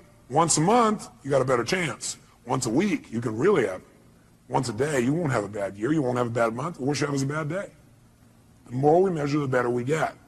So what we've got to do is ask ourselves, where are we on a scale from 0 to 10? Where are you right now on a scale from 0 to 10? Sit right now like you would if you were at level 10. Okay, that's clear, you weren't at 10 then, isn't it? Come on, sit the way you'd be at level 10. I mean, absolutely, totally energized, excited, having fun, being outrageous and playful. Sit the way you'd be sitting right now if you're at level 10. Come on. And oh, you're not at 10. Come on. Come on, this is not 10. Let me see 10 here. Come on, even more energy, come on. Most of you would probably have to make some noise or do something with your body to get to level 10. Come on, wake your body up. Come on, come on, come on, come on, come on. Come on, wake your body up. Come on. Come on. Come on. Now, this is level 10. Now, go to level 2. And imagine trying to learn at this pace for the next 3 days. Go back to level 10. Come on, go, go, go, go, go, go, go, go. Come on, come on, come on, come on, come on, come on, come on, come on, come on, come on. Now, I want you to commit you're not going to drop below level 8 for the rest of the weekend. Are you willing to do that? Yes or no? Yes, yes or no? Yes. Great. Now, if it's tough to stay at level 10, you want to push yourself to level 20. So just as a reminder, stand up. Remember how we do this? We put ourselves in a yes state. All remember what that means? Good. Then what I want you to do right now is take off your jacket. You have that. Not your blouse, ma'am, just the jacket. And we're going to put ourselves in that yes state. We're going to put ourselves in that state I talked about last time. Remember I gave you a metaphor the last time we were together, a reminder. I said there's a puddle of water here in front of me, and I'm an old person. I come up to that water, what will I do? No, not just walk around it. I'll walk around it and bitch about it while I walk around it. Okay? But if I'm a kid, how do I deal with a puddle? That's right. Yes. Boom. That's the state we're going in. All those who want to do that for the weekend say aye. If you were in that state and somebody like came along and said, yeah, how do kids deal with that? They go, yeah. Would that be a healthier response than going, okay. I'm looking for new ways to hiss and get this person. Would that be more healthy, yes or no? Sure, it's more playful, it's more outrageous. Next time somebody is real bitchy, just get real bitchy back. We'll do it funny. Will that break their pattern? Yeah, you might like piss them off even more. Well, at least we're moving them in some direction. So when I say now, what you're going to do is you're going to wake your body up like a little kid again. You're going to scream, wait. You're going to scream and yell and be totally outrageous like a kid. If you weren't here before, you'll catch on quick. Then, at the peak of our being totally bizarre, weird, outrageous, playful, seductive, fun, adventurous, and outrageous again, what we're going to do at the peak of that is we're going to go and we're going to clap our hands and say the word yes right at that moment. And when you clap your hands and say yes, at that moment, your job is to create more energy, more excitement, more outrageousness than the moment before. We'll do it faster and faster. At the end, we'll do the woe clap. But what I want you to do is go to level 20 on this. On a scale from 0 to 10, you're going to go to level 20. You go, that's impossible. That's why we're going to do it. Because also, once you've been to level 20, level 10 feels like you're relaxing by contrast. Okay, first let's just try the word yes strongly and notice how it feels again. Ready? Yes! Say it again stronger. Yes! Oh, even stronger. Yes! Yes! One more time. Yes! Does that feel pretty good? Yes! Okay, good. Now, let's put it all together. Be a little kid again, be outrageous, create some energy, come on.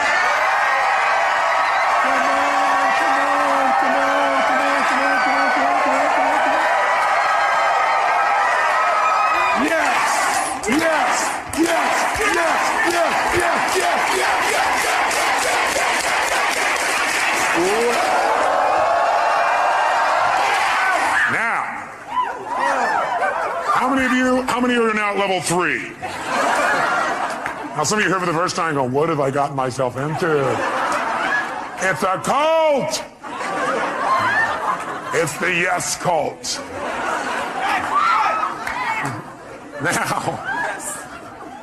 Now, how do you get a muscle? You push yourself beyond what's comfortable and you do it consistently. And that creates growth. So we're going to do it again. You go, I barely survived the first one. Let's try it again. Ready? Wake your body up. Be outrageous. Come on. Yes!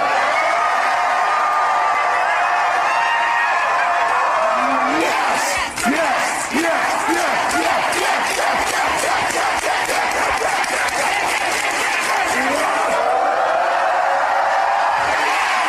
Now, in this state, if somebody had some petty upset with you, could you handle it?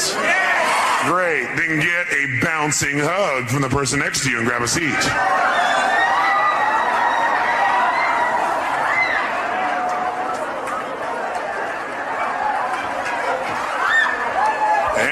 Seat. All right. We said there were 2 ways, though, that we could change our state. One was to change our what now, nice and loud? Or the other is to change our focus. Change the way we're representing things to ourselves. Like picturing things in our head is one way we focus. Somebody doesn't show up on time, we picture in our head, I'll see why, because they're out there messing around, because they don't care about me, because this and this and this.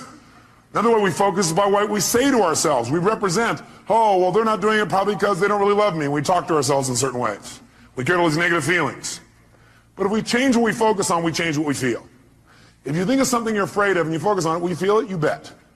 If you wanted to feel depressed right now, how many of you could pull it off? No problem. How would you do it? You remember, don't you? A little reminder here. Just put yourself in a lousy physiology. Or, easily, another way you could do it, of course, mess up your biochemistry, eat in a way that drops your blood sugar through the floor. Or else could you pull it off? All you have to do is think of something that once happened that made you feel bad. Something in the past, and remember it again. That seems very intelligent, doesn't it? And feel bad about it once again. How many of you would go to a movie that was terrible over and over and over and over again? How many would think that would be real intelligent? Let me see your hands. If one of your friends said, yeah, I'm going to this movie, I hate it, sucks, I'm going back there again. You go, how many times have you been to this movie? About 4,000. What would you probably ask them? Why would you go back there? Well, because I have to. Would you believe them? I don't believe you either when you tell me that. But I always believed in you because I know you know better. You don't need to go to those movies anymore. They're a bunch of myths anyway, made by poor directors. Lousy writers, lousy producers. You're a better producer, director, and writer now. You're probably even a better actor or actress. So why not create it the way you want it instead of seeing the same old movies over and over again?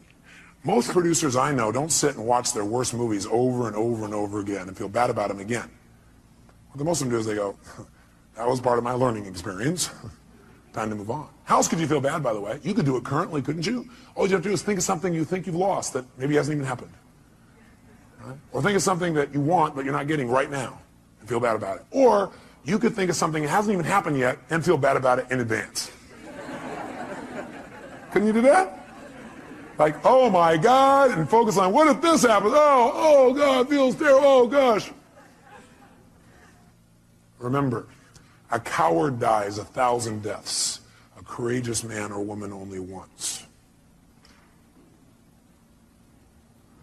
Because the coward runs it through the head about 8 million times and feels like they're dying 8 billion times.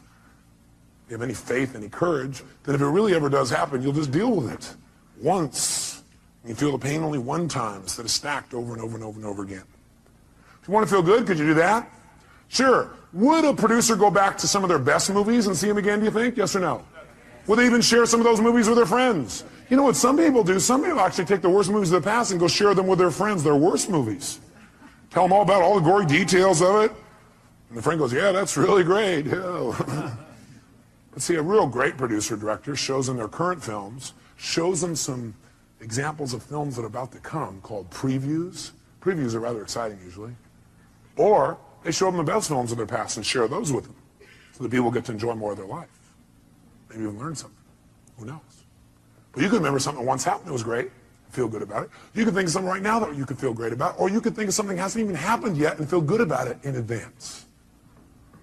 What determines what you focus on, though, is one thing: the questions you ask yourself. The questions you ask yourself determine what you focus on in that moment. What questions you ask are usually controlled by your beliefs. Because you could ask any question, but unless you do it consciously, you'll just ask the same questions that are in alignment with your old beliefs, your old BS, belief systems. So the bottom line is we've got to ask better questions. And I will tell you the question I want you to learn to ask the next time you get upset with someone. This is the first question I would ask myself if I were you. What else could this mean? What else could this mean? I will know a person is intelligent when I say this and this happened. I started to get upset, then I thought to myself, well, what else could this mean? You know, maybe it doesn't mean what I think it means. Maybe they weren't really being harsh. Maybe what it means is they're stressed. Maybe what I'm hearing from this person about what they said about me is not true. Maybe what it really is a distortion. Not that they mean to distort, but it's a distortion. Maybe what I've heard this person said about me is a deletion. Maybe this person is generalizing. Maybe this person heard it through somebody else. Maybe that person misinterpreted what I said. Maybe this whole thing isn't accurate. Maybe it's accurate, but they're stressed. Maybe I'm just stressed right now. Maybe what this really means is I'm stressed and I need to get more resourceful and be more loving. And I can handle this. Maybe what this means is it's a chance for me to go to the next level. What else could this mean? You're only upset when you've decided on a meaning that creates an upset. So if you're feeling upset, what else could this mean? Because again, how many of you have ever thought something meant something and been upset about it later on found you were wrong? How many have done this? So wouldn't it be smart as a first step to always ask, what else could this mean? And search for other possibilities. See, with my friends, I always do this. If I care about somebody, I always do this. And what I've learned to do is even with people I didn't so much care about or didn't even know. What else could this mean? See, that makes your whole life open up and expand. See, once you think you know what everything means, you're in deep trouble. Because when you're a kid, you know what happened? You used to have this big giant doorway. But then you became an adult, and you noticed the door. And you started to say, I know how this door works. And you close it a little bit. You said, I know how the world is, and you closed it more. I know the world is, and pretty soon, now you know how the world is. You absolutely know how the world was. See, when you're a kid, you didn't know how the world was. It was just amazing how big the world was. It was amazing how much wonder there was in the world. How much you could learn, how much you could grow, how stimulated you were. You were stimulated by all kinds of things because you didn't know for sure what everything was. You're always curious about what things were. But as an adult, you now know what everything is. And if it doesn't fit in there, it's wrong. We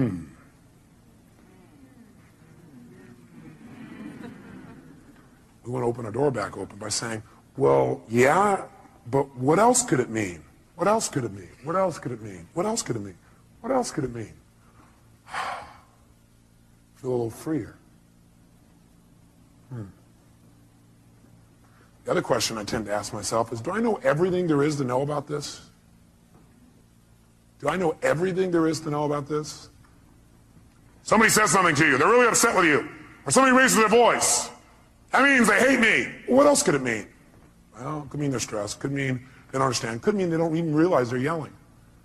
Could mean that they need some support. Could mean what I know it means, it's a cry for help.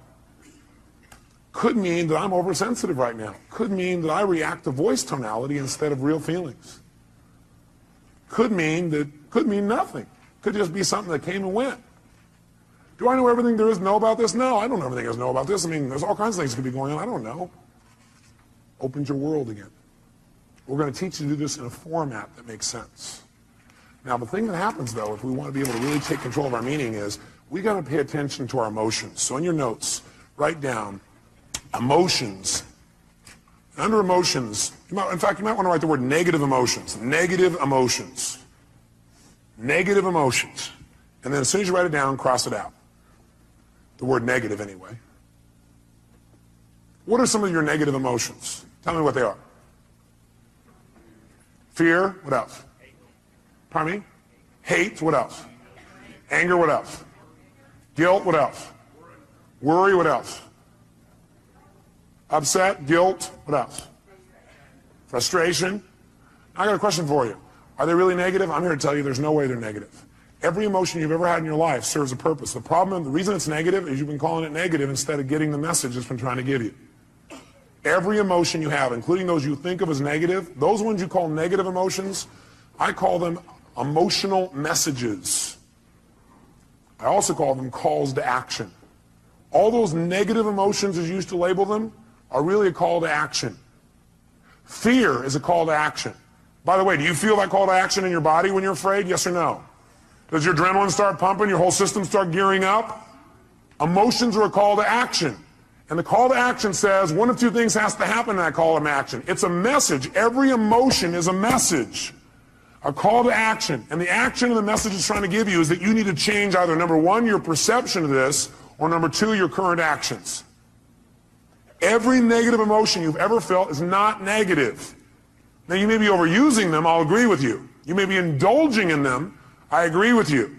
You may not be getting the message from them. What's making it negative is you're not getting the message it's trying to give you. But every emotion, fear, frustration, hate, anger, guilt, all of those emotions are here to serve you if you get quick the message. But what most of us do is we just indulge in the emotion. So we never get the message, and that's why it's negative, because it starts screwing up your body, because what it is a signal to act, and you're not acting. That's why you feel sick to your stomach. You're not acting. You just keep on indulging emotion, not hearing the message. So the message is always, you must change something. Negative emotions are saying you got to change something. Either change the way you're perceiving this, change the meaning you've linked to this, change your perception, change your focus, or change your actions. Change what you're doing because it isn't working. That's why you're having that emotion. Don't make your emotions wrong. Appreciate them. Be grateful for them, but immediately then ask yourself, hey, what's the message that my emotion's trying to give me here?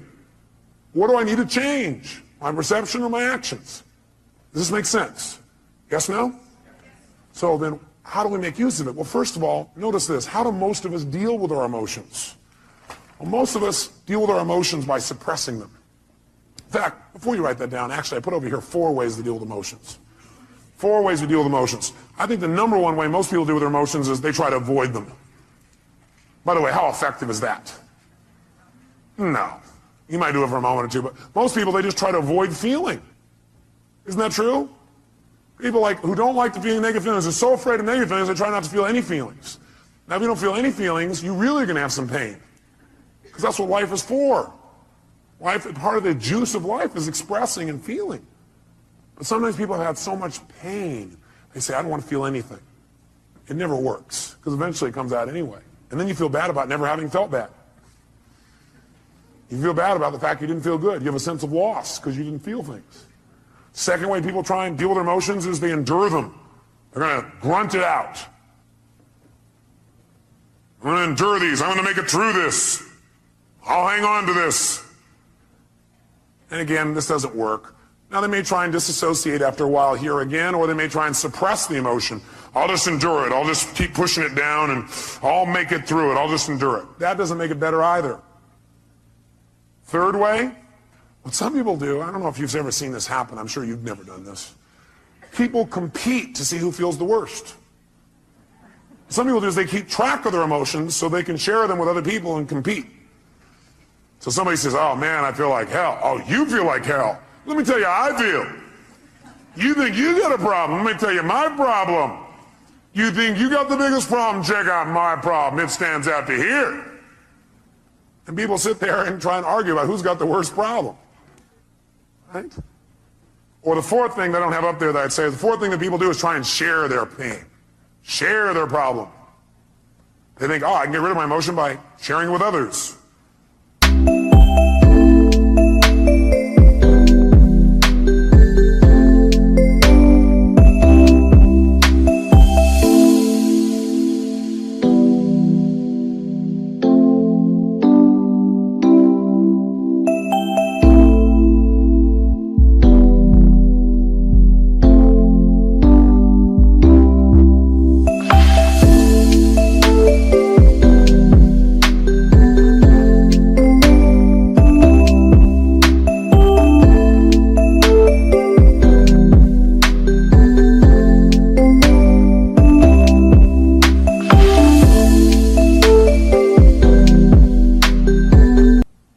They try and get other people to feel bad too. That way we'll be friends. We can share in the pain together. We must love each other. Are these very intelligent ways to deal with your emotions, yes or no? No, you don't want to avoid them. You don't want to endure them. You don't want to compete for who's got the biggest and worst emotion. Try and make yours worse than somebody else's. You don't want to share them. Make them feel bad too. What a friend you are. Instead, what you want to do is step 5. Learn from them and utilize them. You want to learn from them and utilize them. Now, in order to learn from them and utilize them, in order to change an emotion, we have to change what something what's to us. Starts with an M. We have to change what something what? Means to us. When we change what something means, we transform our emotion. We have a transformation. Does that make sense? In other words, if I'm feeling really upset about something, I'm angry, angry, angry. Do I have to communicate that to get off my anger? No, not necessarily. I'm angry because of the meaning I linked up. What if I change what it means in my head and I realize, hey, that's not what it means? Then will I feel angry, yes or no? Yes or no? If I'm really angry about something, I'm angry because of what I've linked up to it. I'm saying, well, I'm angry because they did that and that means this. But if I really analyze it and I look at it for a while and I go, God, that's a bunch of crap. It doesn't really mean that. Then I've transformed my feeling. Do I now have to go to that person and say, what you did made me angry? Yes or no? Yes or no? No, because I don't have that feeling. I truly don't have it. I'm not suppressing it. I've transformed it. Suppression, however, is when you keep the same meaning. That you keep the same meaning. You're upset about something and you keep the same meaning. You don't change the meaning. All you try and do is stuff the emotion. You try to pretend it's not there. That's suppression. So if you keep the same negative emotion, you don't change how you feel about it. You just try and pretend it's not there. That's suppression, and that's when you get in trouble. So our goal is not just to take things and not suppress them and just express whatever we feel, because if you just go express whatever you feel and you don't think it out, are you going to always communicate well, yes or no? No, in fact, you may say things later on you'll regret in the heat of the moment because you were in state. So what you first want to do is see if you can transform it honestly and sincerely, and if you can't, then your goal is to get someone to help you to transform it. Go to the source and get the source to help you to transform this. So you know what? I felt this way about this. I made up this bizarre meaning. I know it's not true because I know who you really are. But this is like a crap I did in my head. Can you help me? I need to change this. Can you give me some more information or some feedback or help me to clarify this thing? Because I kind of screwed this up in my brain because I know that's not what you meant. But that's what I did inside my head. Can you help me out? Is that different than, you know something? The other day when you did this, I felt this, which, by the way, implies what they did made you feel something. Is that true, yes or no? Does anybody do anything and make you feel something, yes or no? Yes or no? Absolutely not. Absolutely not. Now, you have a right to feel the way you feel, but that isn't true that it's actually what made you feel that way. You chose to make yourself feel that way. You communicated that to yourself. So instead of saying, when you did this, that made me feel this, that's implying that somebody made you do something, and that takes responsibility away from the one person who can change your life, meaning you. So I request in the future this. Nothing wrong with any of that. What we want to do is enhance it. The way we want to enhance it is come from the place of, I'm communicating because I want to transform something, and I'm responsible, not them. You know, I need your help. I need your help. The other day when this thing happened, I used that to interpret that to mean this. And I know it's not true because I know who you are. I need some clarity. Can you help me out? I got to clean this up in me. Who's responsible? By the way, will they want to help you? Yes or no? And by the way, what you're really doing here is making clear what you're really doing, which is you're doing a cry for help. Maybe not crying. You're making a request for help instead of crying. Make sense? And people hear this is a request for help. Do we want to help other people? Yes or no? Especially us. We're all in the helping business. That's why we do what we do. That's the bottom line. So we're going to develop a format like this where we don't suppress, but we don't just express. Because you know what happens? If you just go out there and whatever you feel you express, what you really do is you vent. And then you make it right. Or you demand. See, venting and demanding does not make communication better in the long term. How many would agree with me on this? Okay? We want to go to a different level. We want to transform our communication.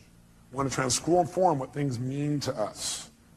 Now, here's what I want to be able to have you do. I want you to be able to take the emotions that you're experiencing and be able to deal with them quickly. So I want to give you 6 steps to changing or dealing with, not dealing with, but I guess utilizing is the right word. 6 steps to utilizing any emotions you feel that you used to call negative, which now I call emotional messages, or calls to what?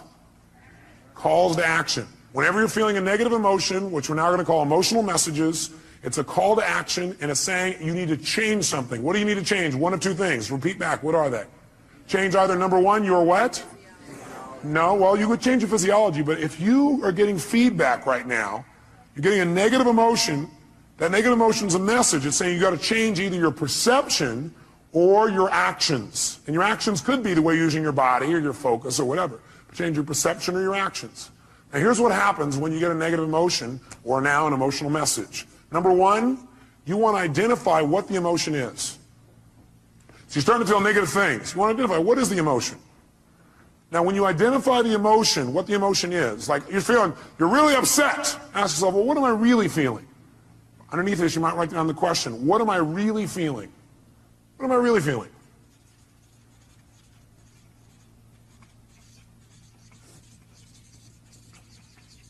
So when you say, I'm upset, I'm going to say, what am I really feeling? And what might your answer be when you say, what am I really feeling? I'm upset with this person. What am I really feeling? I might be feeling hurt. Does that change how you feel in that moment as you identify that? Yes or no? Yes. And when you say, what am I really feeling? You might put a little note in your notes. Use some TV. Use some TV when you come up with your label. Transformational what? Vocabulary. So instead of saying, I'm destroyed, I'm devastated, I'm humiliated, you might say, I'm feeling a little bit hurt. Use TV and use what I call softeners. Softeners are the words like a little bit. So softeners and TV. Here's the second key. Once you've identified what it is, and by the way, usually it's going to be, I have a sense of hurt or a sense of loss. Almost all emotions will probably come down to that in most cases. Is that true? In most cases, not all. Second thing you do, acknowledge and appreciate the message it has for you. Don't deny your emotions. Don't avoid your emotions. Don't suppress your emotions. Don't make them wrong. Don't share them. Start by identifying what they really are and then acknowledge and appreciate the message it has for you. In other words, acknowledge, hey, this is a real emotion. I'm glad I'm having it. It's going to have a great message for me. Then go to step 3. Get incredibly curious. Get incredibly curious as to what it has to offer you, as to what the message is. Get incredibly curious as to what the message is. Underneath this one, number 3, as you get incredibly curious as to what the message is, write down the question. What is the real message this emotion is giving me? What is the real message this emotion is trying to give me? What is the real message this emotion is trying to give me? I'll offer you some ways to do this. Let's do all 6 though so you know where we're going. Step 4. Okay, the question on 3, some of you are still there. Question number 3 is, what is the message this emotion is trying to give me? What's the real message? Number 4, get yourself to feel reassured that you can deal with this emotion. Get yourself to feel reassured that you can deal with this emotion.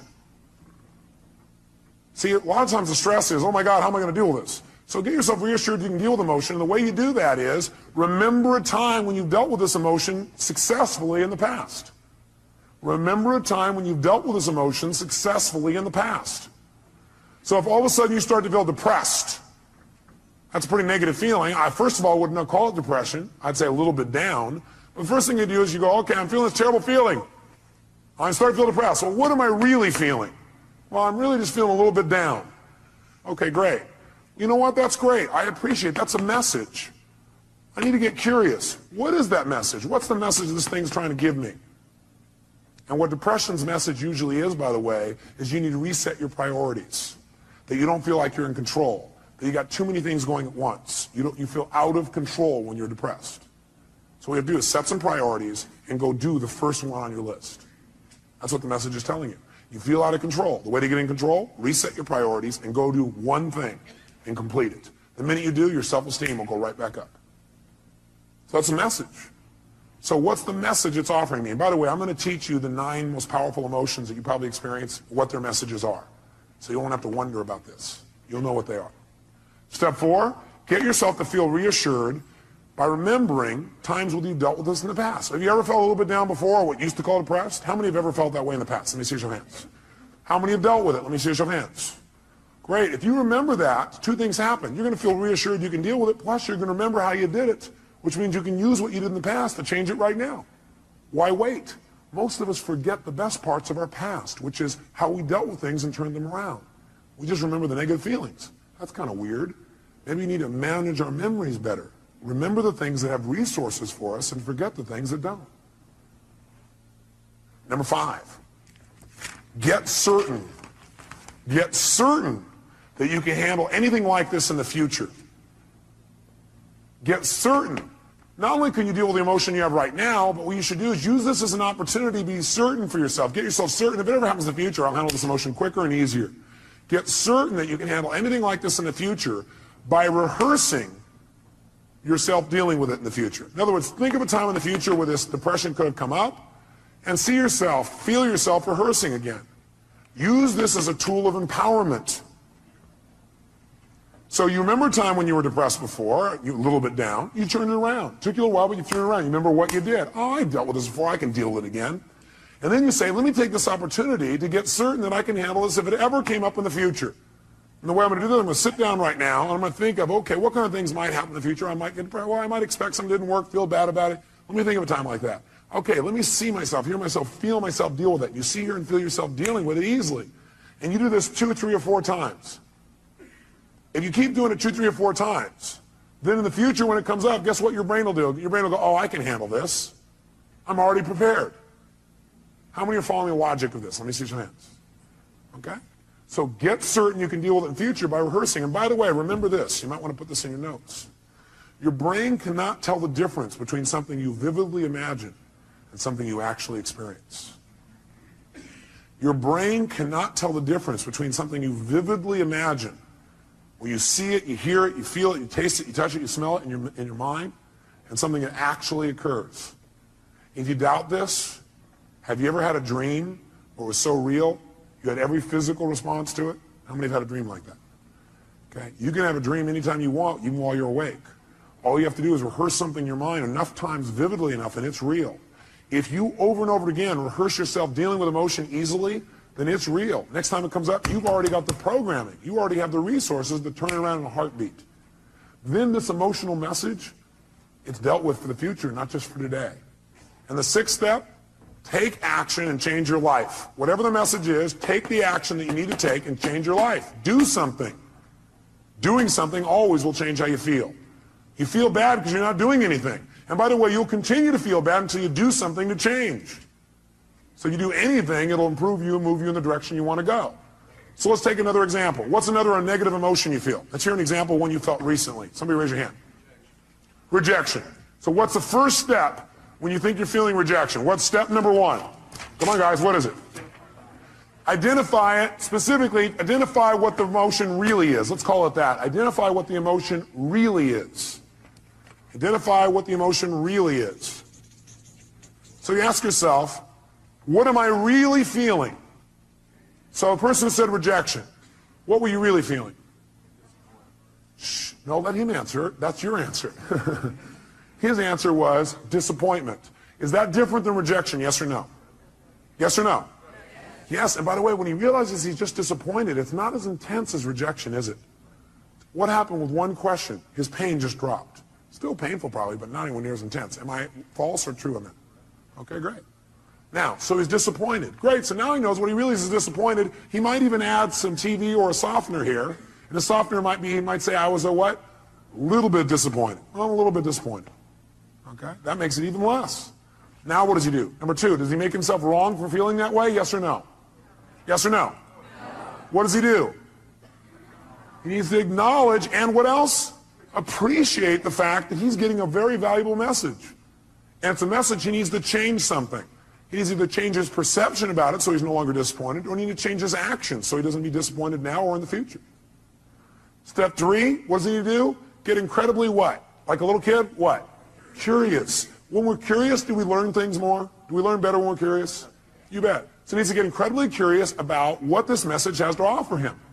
If you were really curious, what do you think that message really had to offer you?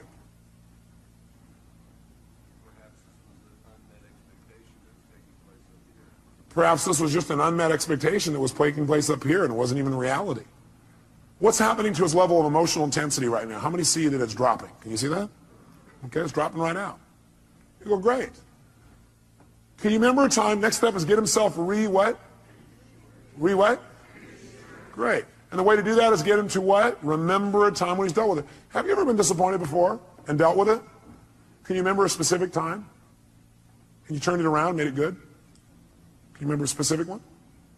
Think for a moment, a time when you turned around and you made it great. You actually took it, made it to your advantage. Remember a time like that? How'd that feel? So you know how to deal with this, don't you? Well, I got a question for you. What did you do back then that changed it?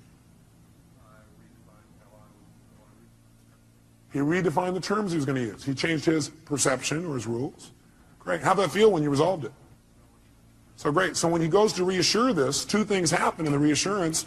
One is he sees he can deal with it. He sees and feels he can deal with this easily. And number two, he sees how. And number three, he remembers how good it feels to relieve himself from the feeling. So he remembers how good it feels to get rid of it. Which, by the way, makes him want to get rid of it right now. And what's the last two steps? Step number 5. What do we want to make sure? We want to make sure he doesn't just not feel bad about it anymore now, but we want to make sure his future's better. We want to get him what? Get what? Certain that he can handle this in the future.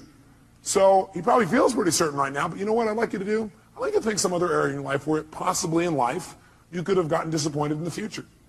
Some kind of thing that might come up. Can you think of something that could come up and do that? Look, he already knows. Close your eyes for a minute. And just for a moment, what I want you to do is I want you to think of that thing starting to happen when you start to get disappointed or feel rejected, actually, is what you did initially. Then you realize you're just disappointed, and then you just handle it. See yourself handling it in the future even better than you have in the past. And notice how good it feels the minute you handle it. Can you feel that? Think of another time, something else that could happen in the future, where it might have been a real major disappointment. But see yourself handling it real quickly, real easy, getting off and making it work, and notice how good you feel as soon as you handle it. Got it. Okay, do it one more time. Do 3. Do a third one. Some other area of your life where you're really disappointed. See and feel yourself handling that real easily, real quickly. Got it. Good. How do you feel about your ability to deal with this in the future? More confident. Yeah. How many can hear it in his voice? Can you hear that? Hear the depth in his voice. And the last thing is, go take action and change it. He may have already done that if it was changing a perception. Or you can go do it physically. How many follow the system? Okay, we're going to do one more. I need a volunteer up here so everybody can see this person, because if you would have saw his face just now, it changed. Somebody who's had an emotion that you really, recently had and it bugged you or created some negative feeling for you. Somebody's got one of those. Oh, nobody in the whole room. Oh, I don't want to be out there. I don't know what he'll do. Boy, all his people here are pointing to this guy here. Is that your staff pointing at you, Dr. Bob? Dr. Bob, give him a hand. Yes, indeed.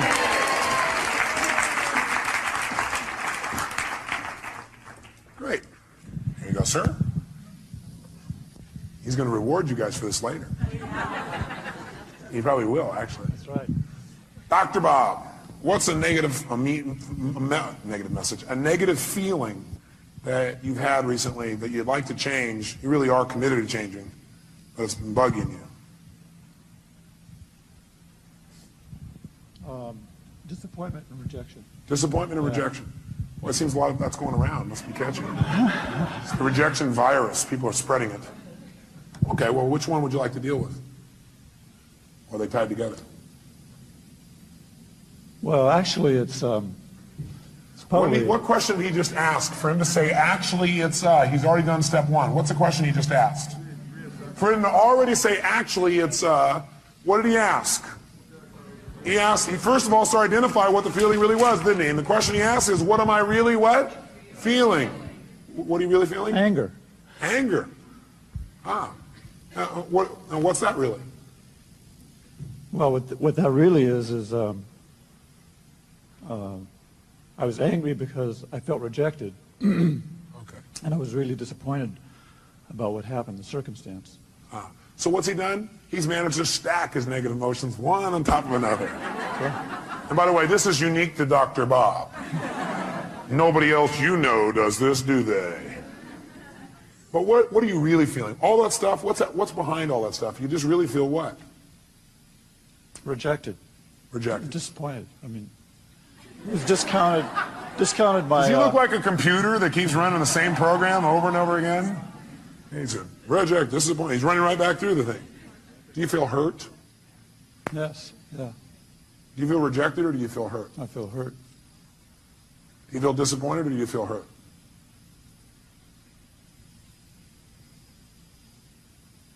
Or do you feel a sense of loss?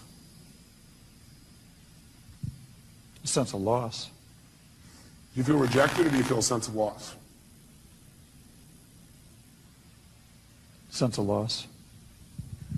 Do you feel angry or do you feel a sense of loss? Sense of loss. Do you feel hurt or do you feel a sense of loss? Loss. What does it always come down to? Loss. Now we can call it whatever we want. Okay? So he's identified it. So, next question is, what do we want him to do? Should he feel bad about having those feelings, yes or no? No, you know what? These are valuable messages that are coming to you. They really, truly are. But what you should feel bad about is indulging in them and not using them. Not learning. You want to feel bad if you don't learn anything. Then feel bad. And then get tired of feeling bad and just decide to learn something. Because you can learn something as soon as you ask, what can I learn from this, right? So right now, instead of making him wrong, what I want you to do for a moment is really appreciate those emotions. Acknowledge the fact those emotions have a valuable message. And then immediately get what? Like a kid, get what? Curious. Get curious for a second as to what those messages really are. What can you really learn from that? What is that message really offering you? In other words, let's go back up to the first one you said, rejection. By being rejected or disappointed, what is that motion of rejection trying to tell you?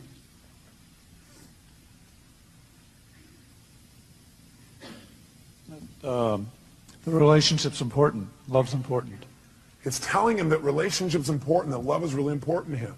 Is that a valuable message? Yeah. What was that disappointed in telling you? What was the message it was trying to tell you?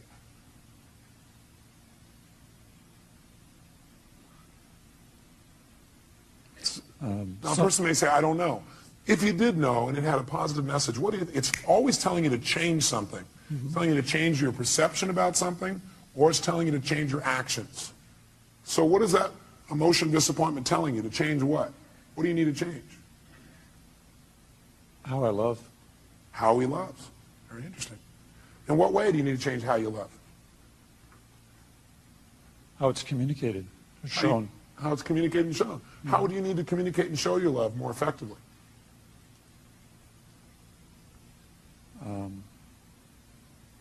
I'm curious. Is that better than feeling rejected, disappointed, and lost? Yes or no? Yes. Is this a powerful transformation in this man? Yes or no? Yes. Okay, good. So stay curious, because that's it. Instead of going, oh, I don't know the answer. We don't know the answer, and you're a little kid. What do? You get even more what? Curious. If you don't know the answer, don't go, oh, God, I don't know the answer, but at that time, I don't know, I feel so good. They go, I'm getting more curious. You have plenty of time, because curiosity is valuable. What would you get?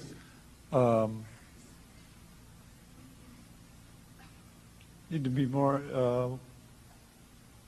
I'm confused. Good. Confused means you're about to make a change. Is that true? See, when you know what things mean, you'll just keep doing it the way you've always done it. He was not confused when he went, I'm disappointed, I'm rejected, I'm frustrated. In fact, he kept doing it over and over again because he was not confused. He knew exactly how to do that.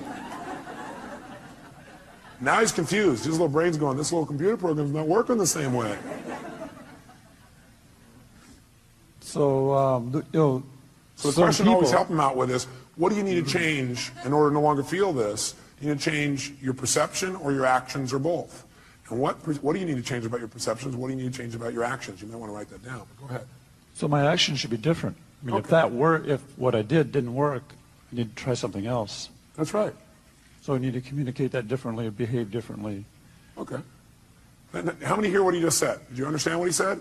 He said, what it's saying is, the way I communicated, the fact I got rejected is a message that love's really important to me, and that I need to change the way I'm communicating so I get what I want.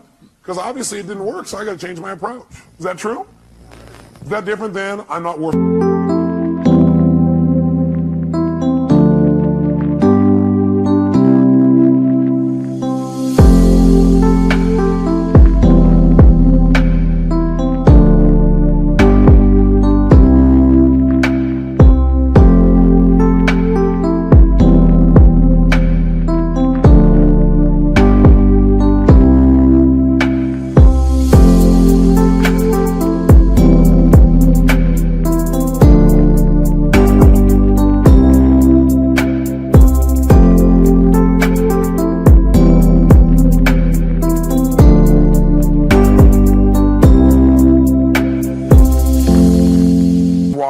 As a meaning, or they don't love me as a meaning, yes or no? Huge difference in how he feels. Have you ever felt rejected or disappointed in the past and dealt with it really powerfully or really effectively? Yes. You remember a specific time? Yes. Okay, go back to that time and remember how you dealt with it and how you turned it around and made it something positive. Okay. How'd that feel, first of all? Great. A sense of accomplishment. Yeah, that's right. And how did you do it? I took action. What did you do? Take action. How did you do that? What did you do? I started doing things differently. Oh, great. Expressing myself differently. Did it work? Yeah. Wow. By the way, what is this doing now? It's teaching his brain, if you do this, you're going to get pleasure. What you used to do gave you what? Pain. The brain is always trying to avoid what? And move towards what? He's teaching his brain right now. He's rewiring his brain a little bit here. Now, by the way, I keep using these computer metaphors, and I see some of you get pained when I do that. And I think it's because you think, oh, do you think I'm just a computer? No, I see you as a spiritual being who also has a filtering system. And that filtering system sometimes you allow to take control and keep you from doing what you do naturally, which is just love and appreciate other people, including yourself. Okay? So we got to deal with both sides. How it is, how we operate unconsciously, as well as who we are. We want to deal with how we operate so we can be more of who we are. Now, I'd like you to think about this for the future. First of all, you feel pretty good about you being able to deal with it right now? Yes. Yeah, and by the way, does he really look like he can deal with it now, yes or no? So think about the future. I'd like you to think of some place in the future where you could have felt rejected or disappointed, something that could come up that could cause you to feel rejected or disappointed. Okay. Okay? Close your eyes if you would, and see yourself using your skills, handling it 10 times better, quicker, more easily, turning it around right away. And feel how good it feels to turn that around. Okay. How does that feel? Feels good. Yeah. Can you do it? Yes. Easily or hard? I can do it. You can do it. Okay, great. So now I want you to do it. That's great. So now I want you to close your eyes, and I want you to think of another time where it would come up. Only this time I want you to do it easily. I want you, there are resources inside of yourself you haven't thought of before, and I want you to do it and even enjoy it. Turn around and make it happen easier and quicker. Okay. Okay, look at, if I ask him to do it, can he do that? Yes. Yes. I'm asking him a better question. It gives him better resources. Okay. Can you see yourself handling it quicker and easier in that one? Yes. How does that feel? Great. How many see the difference and hear it in his voice? Great, let's do one more. Think of something else that could come out in the future where you could have felt rejected, disappointed, but now, heck no, you handle it really easily, real quickly, just like this. Okay. Have you already done it? Mm-hmm. Done. He's getting a little faster at this, isn't he? He's got some experience. How do you feel when you do that? Super. Super. Look at him. Look at his face. Now, if someone were to say, I'm going to reject you now. Thank you very much. Give him a hand. Thank you very much, sir.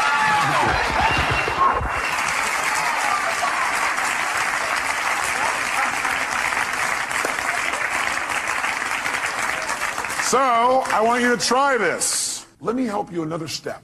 Would it be useful instead of you seeing, well, none of you are inside here trying to search around going, what does this emotion mean? I don't know what it means. Let me give you 9 emotions and what they usually mean. Okay, would that be helpful? Great. Sit up in your chair with some energy then. Put yourself in a peak state. And let's take a look at what 9 of these emotions, or 8 or 7, or whatever I put up here are. Number 1, fear. So if you're feeling fear, what does that mean usually? What's the message? The message always is that you need to change something. Is that true? Yes or no? So every negative emotion means I've got to what? I've got to what? Change something.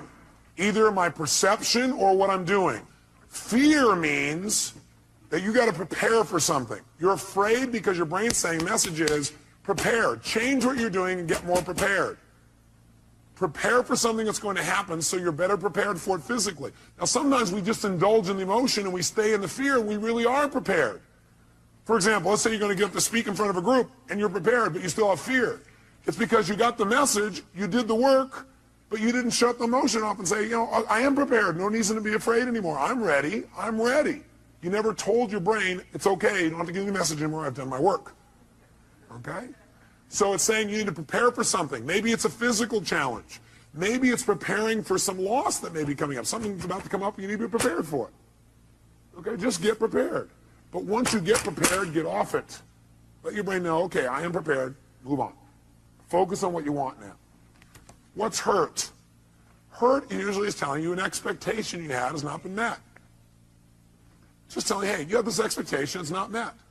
So what should you do when you have an expectation that's not met?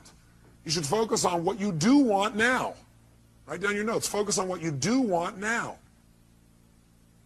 Don't keep focusing on why you're disappointed or how somebody disappointed you or how you feel so hurt by them. Okay? An expectation wasn't met and you need to change your approach. Focus on it. Or it means you need to change your communication. Hurt means you expected someone to treat you a certain way and they didn't treat you that way. So you need to change your communication. You need to come to them and say, you know, I need your help. You know, when you communicate that way, in the past I've interpreted that to mean you didn't care. I know you care because I know how much you love me and I love you. But, you know, could you help me out in this way? What does it really mean to you when you do that? And then listen.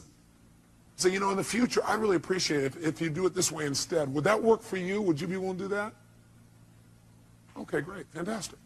It's a message that says you got to communicate your needs better if you're feeling hurt.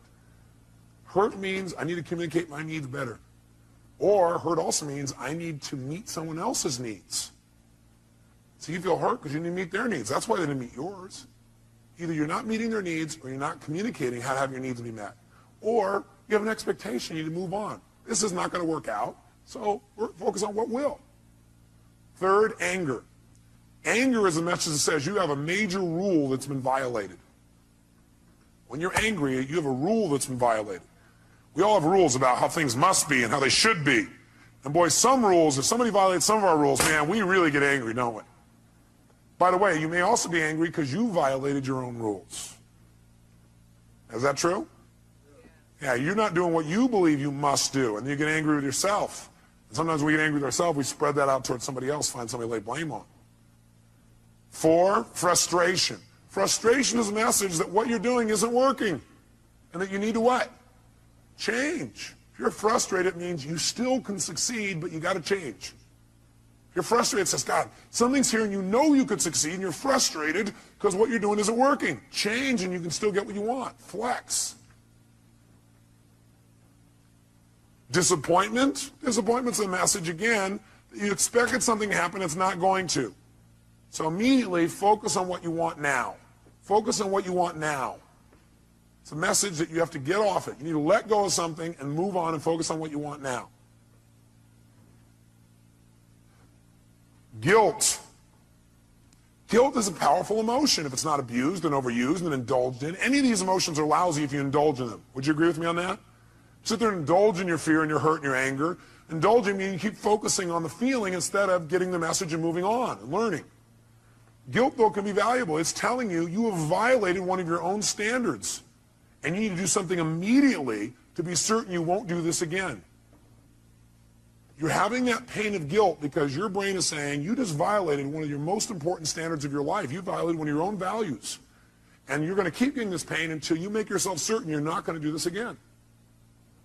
But you know what some people do? They just keep going back and feeling guilty about what they did in the past. The message is saying, get clear you broke your own rules and commit no matter what, you're not going to do it again. Make it clear, be certain you're not going to do it again, and your guilt will go away like that.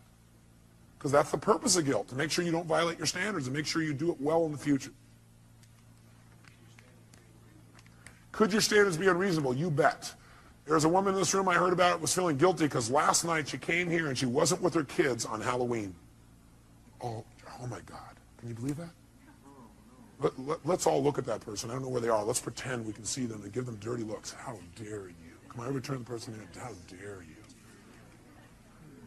And you know something's funny? We all have rules. Are rules always fair, yes or no? No. Sometimes we have totally unreasonable rules. Like in order to be successful, we have to change the entire world tomorrow, have everybody happy all the time, have everybody love us at every moment, have our kids be thrilled, make $8 billion a year, right? It's going to be pretty hard to meet that rule. So sometimes the feedback you're getting about frustration or disappointment is, sometimes it's saying, you got totally unfair rules for yourself. Sometimes when you're angry, you may be saying, your rules are too stringent for other people. Maybe you need to remember about those people with quintuplets. Have a few less rules. You have a lot less anger. Does that make sense? 7, if you feel overwhelmed, helpless, or depressed. Overwhelmed, helpless, or depressed, that's a message. And the message that your brain is giving you is, you're overchunked. What people usually say is, oh man, there's too much, I got to change everything in my life. You can't change everything in your life at one time. Do it a step at a time. Where do you start? Where you are. Sit down and reprioritize. Overwhelm or depressed says, sit down and prioritize. That is, just write a list of what's most important for you to do. What could you do right away to start feeling better? What could I do right away to start feeling better? What could I do to take control right away? It won't solve it all. What could you do? Make a list in order. And then go do the first one. Take action. This is saying, overwhelm is saying, you got to stop trying to do everything at once. You need to make a list of what you need to do and do one thing well. As soon as you do that one thing well, you'll feel like you're in control of your life. You keep one commitment to yourself, and all of a sudden you feel good again. You start feeling like you're in control. You don't feel depressed anymore. How many buy this theory? I tell you, if you do it, it'll work. Feeling alone. All that is a message that you need to connect with people. You need to change the way you're doing it. Right now, you're perceiving you're alone. Change what your perception is. You need to change your action. Go out and meet somebody. Go out and talk to somebody. Go out and initiate. Go out and be more loving. Right? So if you're feeling alone, it means, hey, go out. It means you need to connect with another human being. And 9, if you feel inadequate, that's a message that you need to change your standards because you're being unfair to yourself, or get committed in mastering this area. Change your standards. Some people they feel inadequate unless they're perfect at something the day they start it. How many were great the first day that you ever tried to tie your shoes? No. How many of you are confident in tying your shoes now? Can I see your hands? How many are real confident? No. How many feel like, man, you can flat out tie your shoes, no problem? Let me see if hands here. No problem. Why? That's right, because you do it all the time. So you do anything you do over and over again, you get good at. If you're feeling inadequate, and maybe because your standard is you're trying to be perfect the first time. You're not going to be perfect the first time. How dumb. Okay? Does this list help you? Yes or no?